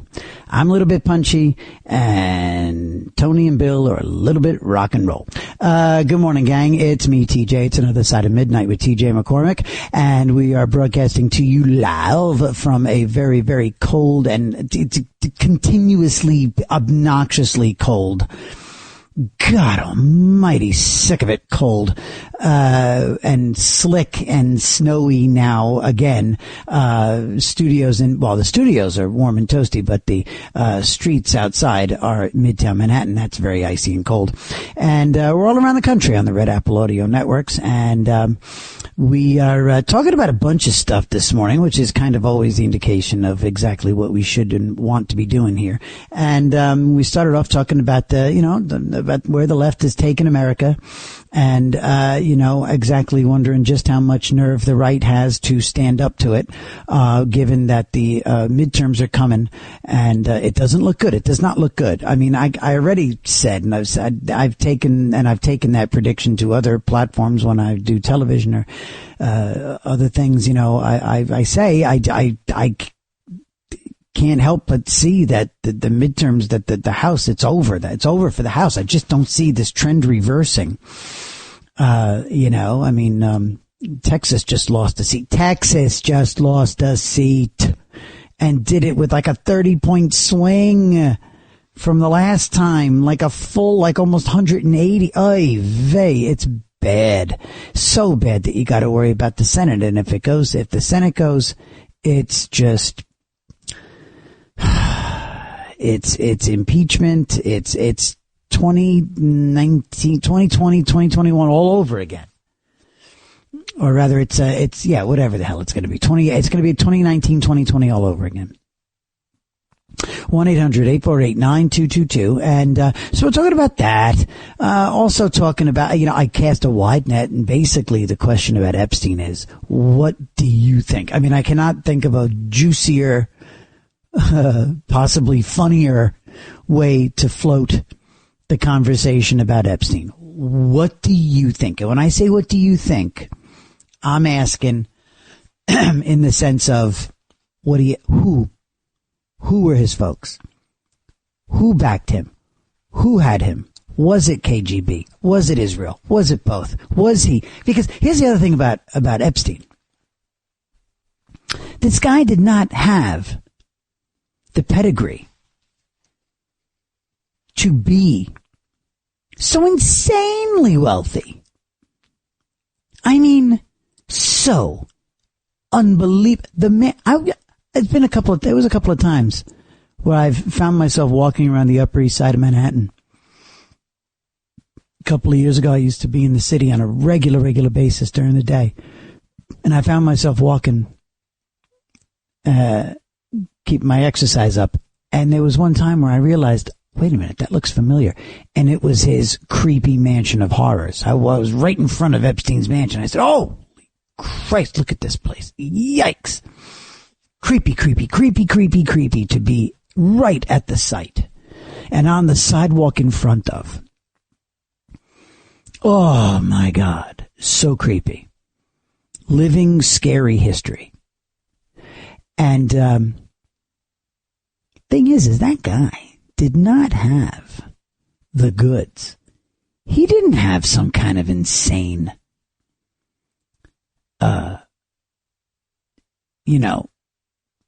knowledge of the markets. He didn't have some magical formula.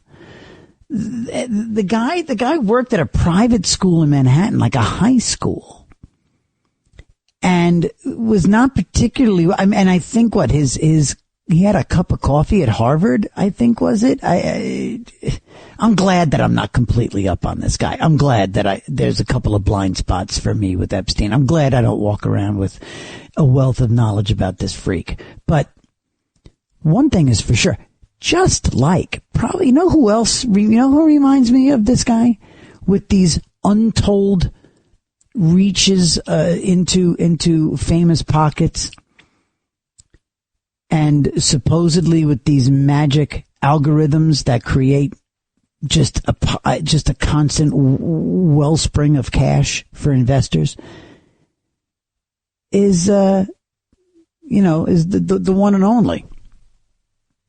What's his name? The famous Ponzi scheme guy.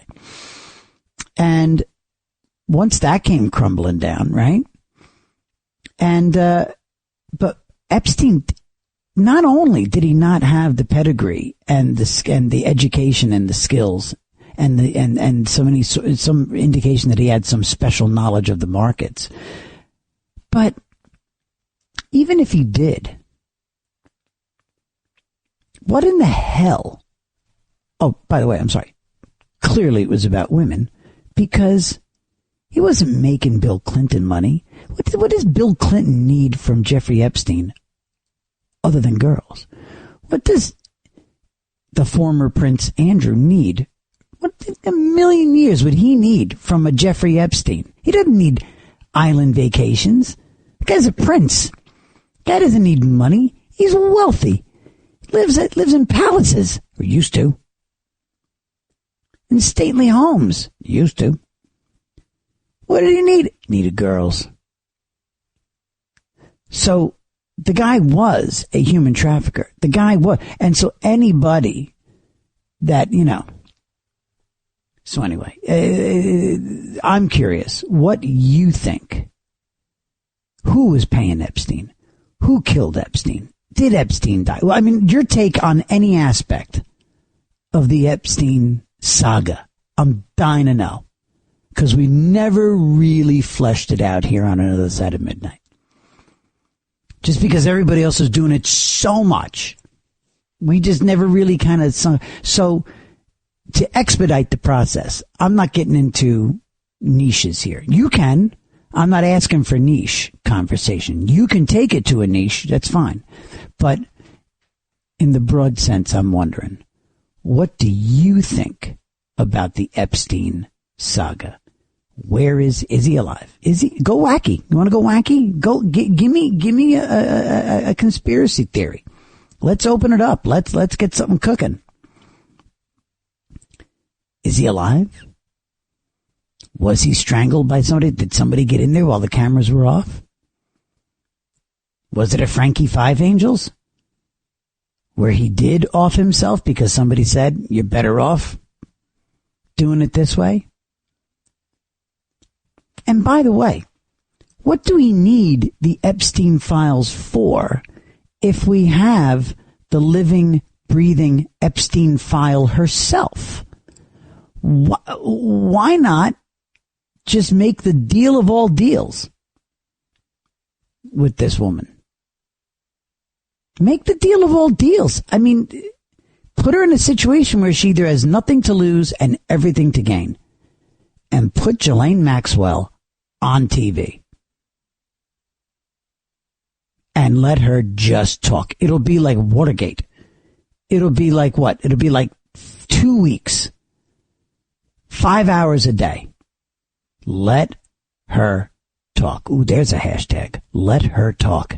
Ooh, did we start something here? And by the way, while we're talking about the world of X and Twitter, let's make sure that we say hi to Marianne. We got Marianne over there, and we've got Patty over there on X, and we've got our friend Catherine is over there on all the X family members who gather in that corner of the universe. They're all there this morning. So hi to all the lovelies, all the Another Side of Midnight family who are on X and Twitter right now. Hello, gang. Love you very much. Glad that you're there and listening. It means a lot. It means the world.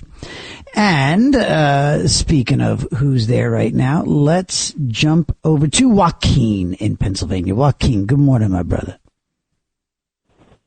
Guten Morgen, Herr T.J. Maximus, Emperor of Talk Radio. Your German accent's pretty good there, buddy. Thank you. Hey, you know something? Yes. Before I get started, yes, I would really encourage John to look up Yuri Bezmenov and that interview about an hour and 20 minutes long that was done in Canada. He's the former KGB propaganda agent who defected back in the 80s, I think it was 70s or 80s, but the interview was done in 84, 85, and he Googles it, he can find it, and it will give him a wealth of information. What's it called? What's it called? Because I'm going to do it too. What? And as a matter of fact, if you look up more on Bezmenov, he has even photographs of like people from our news organizations that visited Russia, you know, and it's very interesting. Bezmenov. Okay? Bezmenov, Yuri Bezmenov. Okay. Beautiful. All right, I'm in. I'm going to look at it too. that will fill a lot. And you know something? I watched, Bull's program. I'm sure you saw my text because you reposted them. Yeah. Yeah, and your buddy Brian there, I'm sorry, but he's a little bit of a smug leftist. Has his moments, for sure. And also, too, I would not go so far as to credit Rubio with everything, because a lot of these things Donald Trump talked about going back a long time ago to Ross Perot and the Reform Party, and so these things were already in Donald Trump's, sights many, many years ago. Yeah. So that's not all Rubio, as they were pointing out. Oh, with Venezuela and Cuba and all that. Yeah, with Venezuela and all that, exactly, and Cuba. But, and so now you're talking about Epstein. I have actually a whole grocery list of things I want to talk about. But, okay, Epstein. My biggest question is this, and I hate to say it, but I really think the administration is somehow compromised because, quite frankly, Epstein, who killed him? They keep telling us he committed suicide, but the fact of the matter is that he had a broken hyoid bone and he had 2 fractures in his thyroid cartilage, okay? Yep. Yeah. And if you see the pictures, that's not a strangulation. That's not a self sort of, that's an attack. That's an assault. Exactly, and see, there's the problem then. Let's face it, Pam Bondi is, the Attorney General, Cash Patel's the head of the FBI, you got the DOJ, and so nobody's coming out and telling us what the truth of the matter is. So somehow they're compromised. Otherwise, they would come out and tell the truth. There is something, and it may not be the president himself. It may not be. It could be something. There's something. Yeah, that's and remember, how he got that first teaching job was through Bill Barr's father, who allegedly had ties to the OSS in World War II. If nothing else, they said that he was an instructor of some sorts. Right, so right. Everybody who's everybody, people from the Bush administration all the way Obama and Clinton, everyone you pointed out is associated with Epstein. So the question really is, until we know who killed him and why they're covering that up, you're not going to know anything. That's really what the key to the whole thing is. Yeah, you're right. You're right. It's that. And what do you think about what's your gut? Do you think it was KGB? Do you think it was Israel? Because he clearly was not just some incredible financier. That's over. I know, but the problem is that it had to be somebody that was associated with us in order to be able to commit that murder in that jail. You see what I'm saying? The guards were asleep. The cameras were not working. Yeah, but it's one thing somebody associated with us to get in there and do that. That's one thing, but that could have been like a hurry up fix before, that could have been us finally getting into bed with whoever was paying him and looking after him all those years. And the KGB thing sounds right to me. Well, the only other thing, too, of it is that, if everybody and everything is out about Epstein, I can't help but wonder if they didn't actually kill him to cast more dispersions and shadows over President Trump, because Epstein could have possibly exonerated Donald Trump of everything, which I believe he actually did. And also, if you think about it, the young lady, Virginia Giuffre, down in Australia, she also committed suicide, allegedly. And she exonerated President Trump, saying that he was nothing but a gentleman. Yeah. And, didn't do anything. So that kind of got me wondering, it's interesting how they died, in those ways. So yeah, it's nuts, man. It's nuts. And, the other thing, too, now, when everybody talks about Obama, I'm sorry, but, I can dispute every single thing about Obama. He was not the deporter in chief, because I've come across so much information. When he took over, they say that most of the numbers of his deportations were that they counted people turned around at the border, as deportations. So that really drops his numbers way down. And also, too, he changed policies during his second term. And I think that Obama was deliberately trying to change the country. And I can't help but see it as a third world takeover, aside from communists, because he comes in and let's look at the Iran nuke deal, okay? There was the Iranian a revolution happening, and then what does he do? He sends them the pallets of cash, and then he pushes through this Iranian nuke deal, which basically is going to guarantee that Iran gets a nuclear weapon. They get a weapon. Exactly. The exact polar opposite of what we needed to do. And then when they say he did all the drone strikes in the Middle East, you know what he did when he did those? He killed civilians, which deliberately actually turns up the temperature on the anger against us. Yes, 100%. There was another example of him lighting the place on fire as he went out the door. But you see, he did that deliberately just to make us look bad. Okay, yeah, so that's what I'm saying. Lighten the torch. Yeah, burning the place down on the way out. Whereas everybody tries to say that he was trying to work, for America's best interest. But no, I think that everything that he did was in the opposite direction. This guy, this guy learned at the feet of Saul Alinsky and the Linskyites. This guy is still a street corner organizer. Barack Obama is one of the greatest bait and switches in the history of American politics.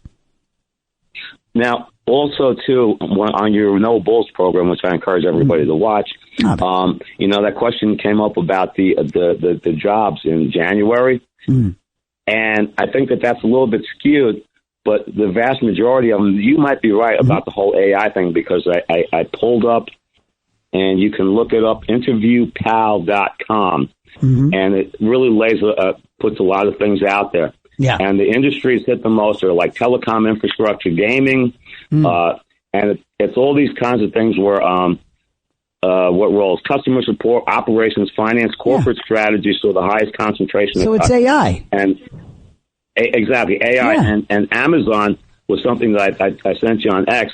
Yep. They laid off in January 16,000 people, and it was actually a total of 30,000 between what they did, I think, in October. See, there you go. And that was really pretty much all due to AI. And that's why I always make sure I got to get to Joaquin. Thank you, buddy. Because I am vindicated once again. Yes. I was on a program that they were talking about this recent spate of tens of thousands of job losses, job cuts in January, and people are like, one guy on the platform said on the program said, it's Trump's tariffs, and I said, well, hold on. Couldn't it be AI? Couldn't it be AI job losses that are finally chickens coming home to roost? Sure enough. Thank you, Joaquin. Thank you for helping me push my position there. All right, kids, we are going to come right back. It's our 20-minute I'm a couple minutes late on this break. When we come back, we'll get to Larry and we'll get to George. Don't nobody go nowhere. We'll get to you. 1-800-848-9222. 1-800-848-9222. We'll be right back. All night long, this is Another Side of Midnight with TJ McCormack, 77 WABC.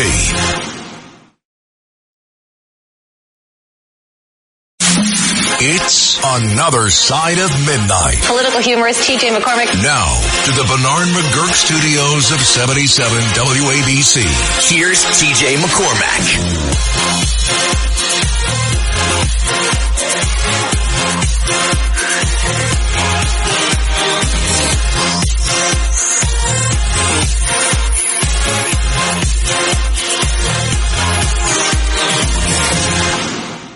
Pitching to y'all a little while ago is Get Back 2021. It was done by Peter Jackson, who is a Australian major big time filmmaker who was able to combine audio tracks and original footage and extended found original audio video film footage from a documentary everybody had seen before about these Abbey Road recording sessions.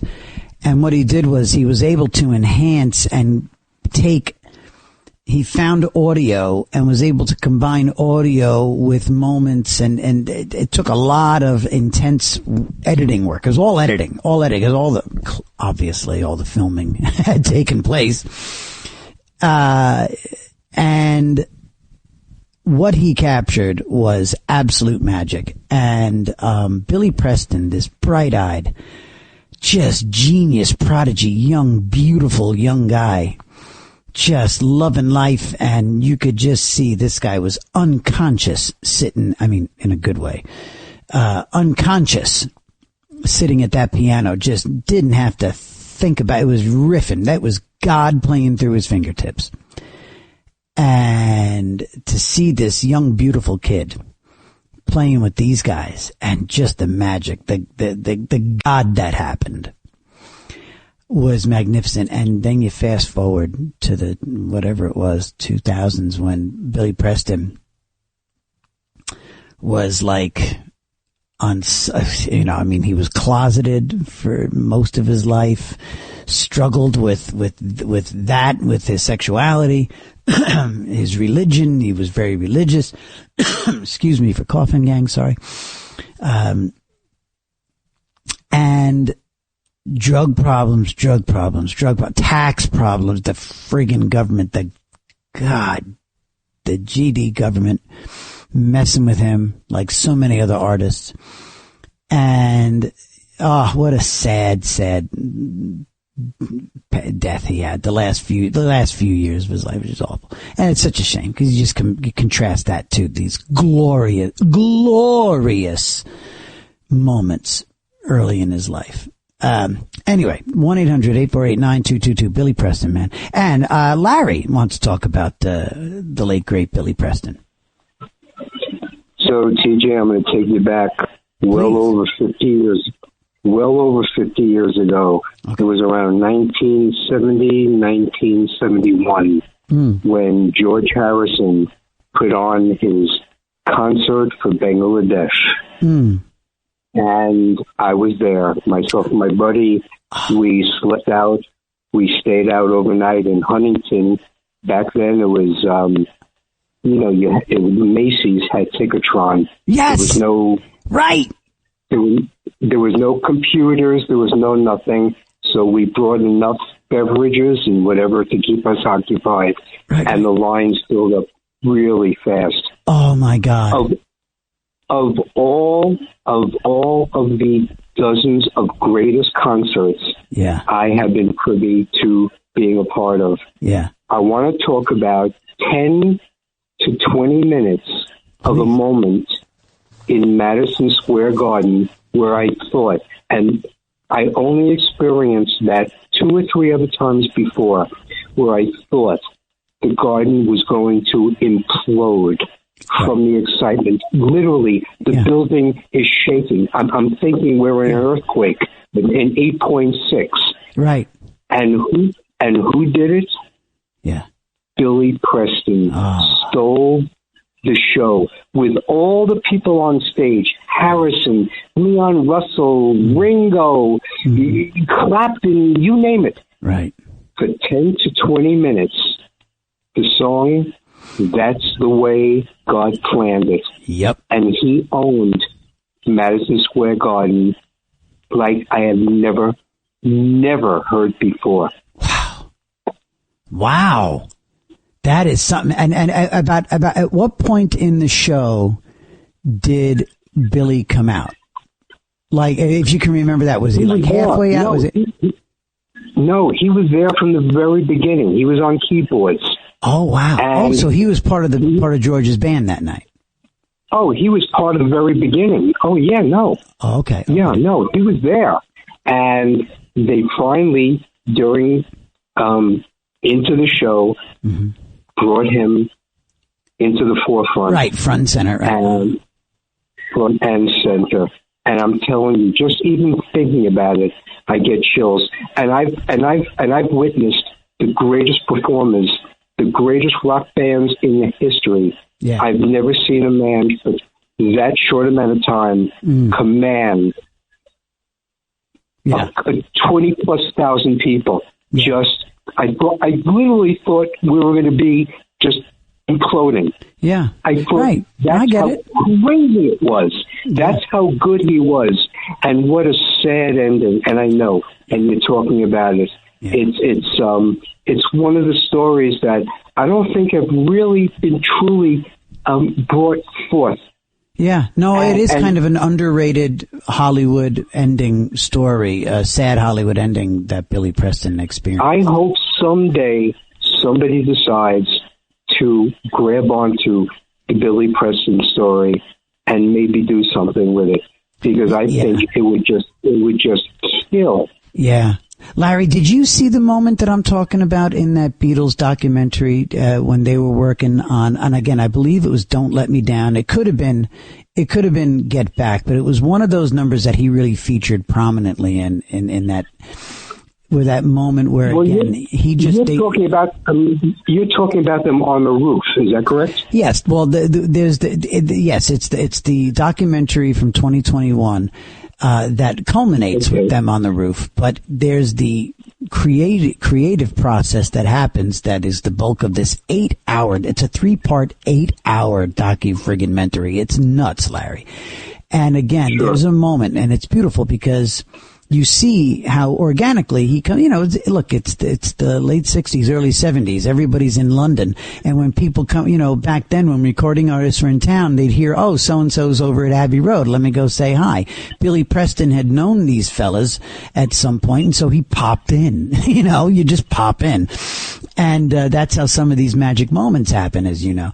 And so they capture this moment where Billy Preston comes in. He's wearing a turtleneck and like flared trousers. He's dressed much prettier than the boys are.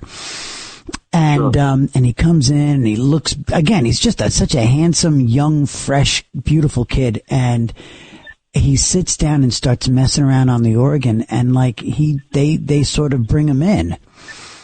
And he starts riffing, and some of these ad-libs become parts of the songs. And there's a moment where he starts riffing in one particular song, and you see Paul's reaction to what he's doing, improvising. And Paul's like, holy blank, that's it. That's it. And it was like joy. It was pure joy on Paul's face. What this guy is doing on his song. That's why I think they were so free to call him the fifth Beatle, you know what I mean? And do that endearingly and seriously. I just think from somebody who's an outsider looking at Billy Preston's life, I want to know so much more because it is such a transgression from that's the way God planned it to all of a sudden just a crazy life. Yeah. Where did it change? I would love somebody put the story together. Yeah, they got it. You're right, Larry. I'm so glad you called with that, buddy. I am so glad you called. Thank you for adding a layer to this.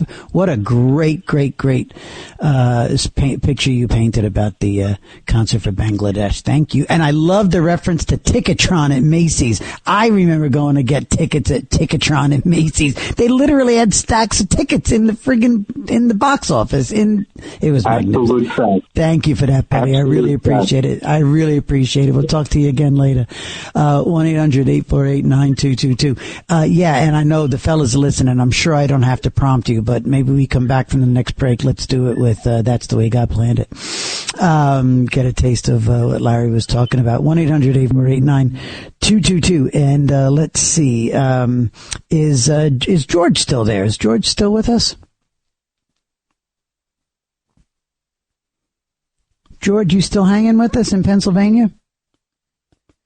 Oh no, George, you left.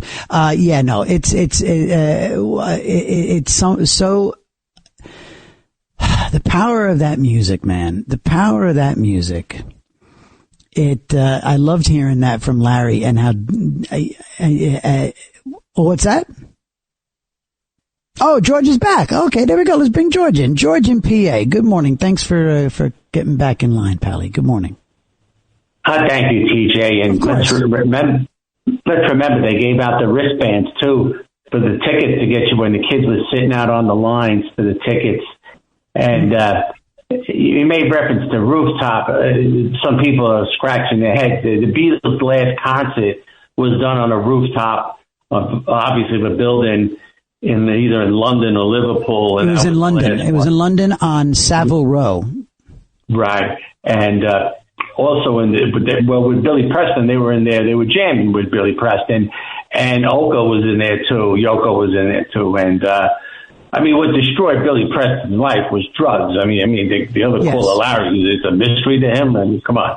Anyway, listen. But I think what Larry was getting at though was like what was it that turned him to drugs? I think it was the fact that he was closeted. I think it was because nothing should have to turn you to drugs, but I think part of his angst and sadness had to do with his sexuality. And anyway, go ahead. Sorry. Yeah, and a couple of Preston's hits were awesome. But anyway, getting back to the thing, it looks like TJ, you're a media guy, and you're smart too. It looks like it's going to go from, it's not really, it looks like it's going to go from JFK to Epstein, and you know what's next is Roswell, right? Listen, I brought up the Russians and KGB with Epstein, and on another station, they threw me off the air. Let's start from in the last 50 years, like the Walker brothers and Aldrich Ames. These are Americans who sold top secret information to the Russians, which resulted in a lot of Americans being killed overseas. The Russians always used prostitutes. They called it sexpionage. And honey trap. Yeah, well, that's the American term, but they called it sexpionage, where they would just trap people, boneheaded people. You know, I don't want to hear about thinking which head you're thinking with and everything. These are idiots. They're getting trapped by something like that. And if you look at the Epsteins, look at all the women. How many of them came from Russia? A lot of them came from Russia. Come on, they were a lot of them. Who knows? That's where you go. Well, and we'll think about this too. What came out in these files was the idea that, you know, once it all popped, you know, again, this time last week when it all popped about the KGB, and they were talking about how he was able to get, it was more than a few references to him being able to get girls, quote unquote, from Russia. Now, there's your math. You know, who traffics girls from Russia? The Russian mafia. There's no way. And the Russian mafia is quite well known to be, not only vicious and omnipresent. They are everywhere. They're in better shape, organizationally forever now than the tatters that, like, you know, our version of a mafia is in. You know, they're a shell of their former selves. The Russian mafia is alive and well and powerful and strong, and they traffic women, you know, like we send mail to Europe. You know, they send girls everywhere. So how in the hell could he have been dealing with women from Russia without having the protection of the KGB and their buddies and oligarchs and everybody else? So if in fact it's true, and it seems like it was, that he was able to provide girls from Russia, well then there's the math. There's the direct connection to the KGB, because he would have been popped for messing with their girls. There's no way some numbers guy from New York is going to be able to fly a plane of girls over from Russia without the Russian mafia having a say in it, you know? Yes. TJ? Yes. Yeah, well, the thing is, the operation that Epstein was running, is no way he could have done that by himself. It's obviously he had to have powerful people, powerful countries behind him to pull this off. And let's face it, this is one thing we do know. If there was really anything big inside with Trump, the Democrats would have released that in 2016 when he was running. He never would have made it. But also, let's remember, too, Trump had very smart security detail around him before he became president. These guys were ex-law enforcement. They would never let Trump get surrounded and trapped in something like that. Right. When the hell has Trump ever been alone? When the hell has he ever been alone in the last 50 years? When has he actually been alone? How does Donald Trump break away from the pack? And can you imagine Donald Trump, like, pulling up on whatever it was, East 70th Street, wherever Epstein's mansion was, and, like, you know, getting out of a car and, like, you know, on his own and, like, walking into this guy's lair? No, Donald Trump has been a lot of things, but he's never quite been stupid. Obviously, never that way. You couldn't picture him jumping on the 4 train, go to a Yankee game with one of the kids. But also, the thing is with, Keene brought it up, but I always brought it up, and they don't let me talk about it. Obama also pushed amnesty for the invaders, and his point men in the Senate on the Republican side, I break your heart, Rubio and Teddy Bear Cruz, and the thing about him being the big deporter, that's all a lie. I don't know why they're building this guy up for. The Republicans make themselves look like idiots. They were counting encounters at the border, which was inflated, and that's why they would say that, and they would put that out. Say, oh, look, the Democrats are doing it too. Right. BS. It goes back to the Clinton strategy with Bill Clinton, because Bill Clinton, when he was governor, he lost when he ran for re-election because of the Cuban invasion in Arkansas. They brought all from the Mario boat lift. They brought them into Arkansas. They were rioting in there. They were banging all the Arkansas women and everything. And they burnt down a fort down there where they were being held in. And Clinton lost re-election, and he got mad. And he was mad at Carter for that. So the Democrats always knew, let's let them all in and blame the Republicans. Right. You're the best, DJ. All right, brother. Thank you, Pally. Thank you. We're going to take our break now, and we're going to come down the stretch. And when we do, we'll talk to Mike in Carolina when we come back. This is Another Side of Midnight. This is TJ McCormack. This is the Red Apple Audio Networks, and I am in New York City, where it is snowing once again, and it is very cold. So I do look forward to talking to you guys when we come back. 1-800-848-9222. Be right back. All night long, this is Another Side of Midnight with TJ McCormack, 77 WABC.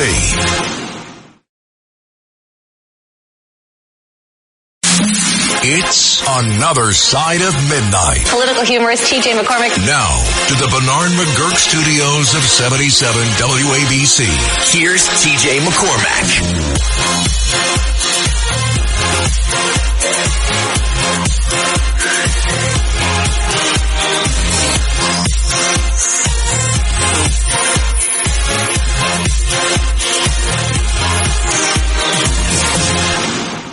1-800-848-9222. It's Another Side of Midnight. Me, TJ. Tomorrow we will talk about, well, we'll definitely get a little Super Bowl in there. Might as well, right? Which I would think of some unique takes and angles and stuff. You know, certainly predictions if you want. I know, look, it's not really our DNA to necessarily do sports, but one thing I would like to maybe crack into, we didn't do any recovery this morning, but tomorrow morning maybe we talk a little bit. I do have a couple of interesting facts and figures about sports betting in the States. Gambling in the States and worldwide is just off the hook. Now you have there's a whole other kind of betting. And it's sort of like betting on world events and daily events. It's like not sports. It's not like people can take out bets on, like, I don't know, what the highest tide is going to be in Atlantic City or something like that. I mean, there's some kind of crazy betting universe out there. But here in the States, the big trend is sports betting, and primarily young men, college age boys, are betting. And it's real tragic that it's right at the fingertips on everybody's phones now, mobile gaming. Yes, to each their own. Yes, spend your money like you want to spend it. But there is a massive level of addiction out there that is just crushing lives, crushing and ruining lives.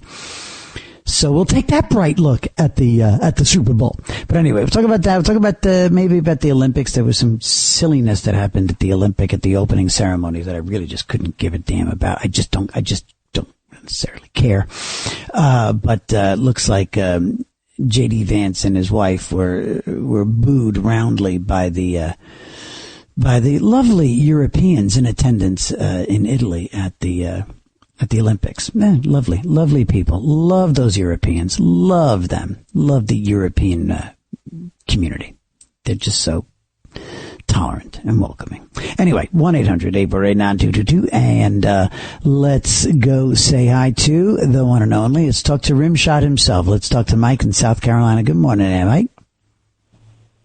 Good morning, TJ. Hey. I woke up this morning, had them Statesboro Blues. No, just kidding. I woke up this morning, I turned your show on, and who do I hear? My friend Pete from Staten Island. Yeah. You know. Yeah, Pete. One of many good callers. Yeah. You're talking about gambling, and I was speaking to a few younger kids the other day, and they're caught up in gambling. There's not a site you can go on. I mean, it's out there everywhere. Yeah. And look what Major League Baseball is doing, right? You know, will the pitcher throw higher than 90 or lower? Will it be a ball or a strike? And basketball players, they're doing. Mm-hmm. Yeah. So I tried to talk to this kid. Listen, man, I was a gambler back in the day. I didn't bet mortgage money. Mm-hmm. But, hey, it takes its toll. You go into casinos, you play the ponies, play poker. Yeah. But, you just be careful. Because I've said it for years, an alcoholic is going to pass out after a while. Right. A drug addict is going to pass out after a while. Right. A compulsive gambler will never pass out. They will beg, borrow, and steal, whatever needs to be done. And I've seen it up close. So just be cautious, people. Hey, we're all juiced up about the Super Bowl, but I haven't bet football in 30 years, and I refuse to because I know how caught up you can get, Yeah, it's, and again, it's the idea is now it's the accessibility. It's the fact that you can do it in real time with no barriers, with no buffers. The connecting the dots, the ease with which you can just place a bet. It's frightening, and the idea that we know that just like legalized pot, and we've already had that conversation on this show a few times. But the idea that these lawmakers have not just made it legal, but made it so easy and so turnkey and so accessible is because of the tax revenue. It's because of the tax revenue now that these states are able to make that they were never able to make off the mafia. And now those betting slips, even I remember growing up a kid in Westchester, my buddies in elementary school had the betting slips from the mob. I mean, they were everywhere. And, those numbers are dwarfed by billions by the FanDuel, Caesars, all the companies from Europe. I mean, they're all over the place. They're everywhere. When I was a kid, I saw the betting slips that my father had. Yeah. And with his friends. Mm-hmm. And the betting slips are still around. I was even in Atlantic City. My buddy worked at Caesars, Tony, 41 years. Right. And they had a roped off table. This guy was the owner of the Eagles. He was playing every spot, 5,000, 10,000 a spot. He loses everything. And he, was so foolish, like many people have done. I'll sue the casinos. They plied me with alcohol. Hey, man, that's your call. Yeah. Okay, it's hard enough to win, and that's why the casinos look the way they do. Mm-hmm. Oh, yeah. Oh, God, yeah. There's no windows. There's no clocks. That's right. You'll never see what time it is in a casino. You'll never see what time. You never see sunlight. And you know it well. Mm-hmm. Yeah. Working in Vegas. Yeah. You've seen it up close numerous times. Yep. But, I'll leave you with this. Yes, sir. Myself included, with many others, they were so happy you kicked that guy off the radio, that nut job from White Plains, and I still say to this day, he's probably listening now. Yeah. Hey, you know what? You're a psycho, man, and you belong in a straitjacket. Yeah, that's where you belong. He's creepy. All right. Creepy. Mike, you're the best. Thank you so much, pal. There goes Mike in South Carolina.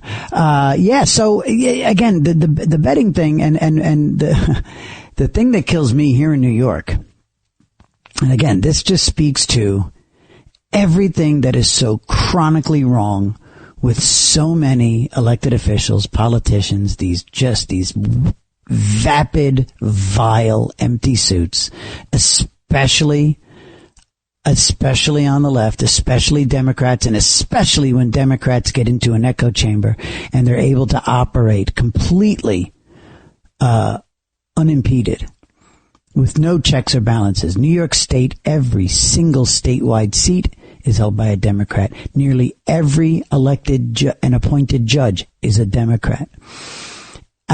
Both houses of our legislature are supermajority Democrat, and we have a Democrat governor.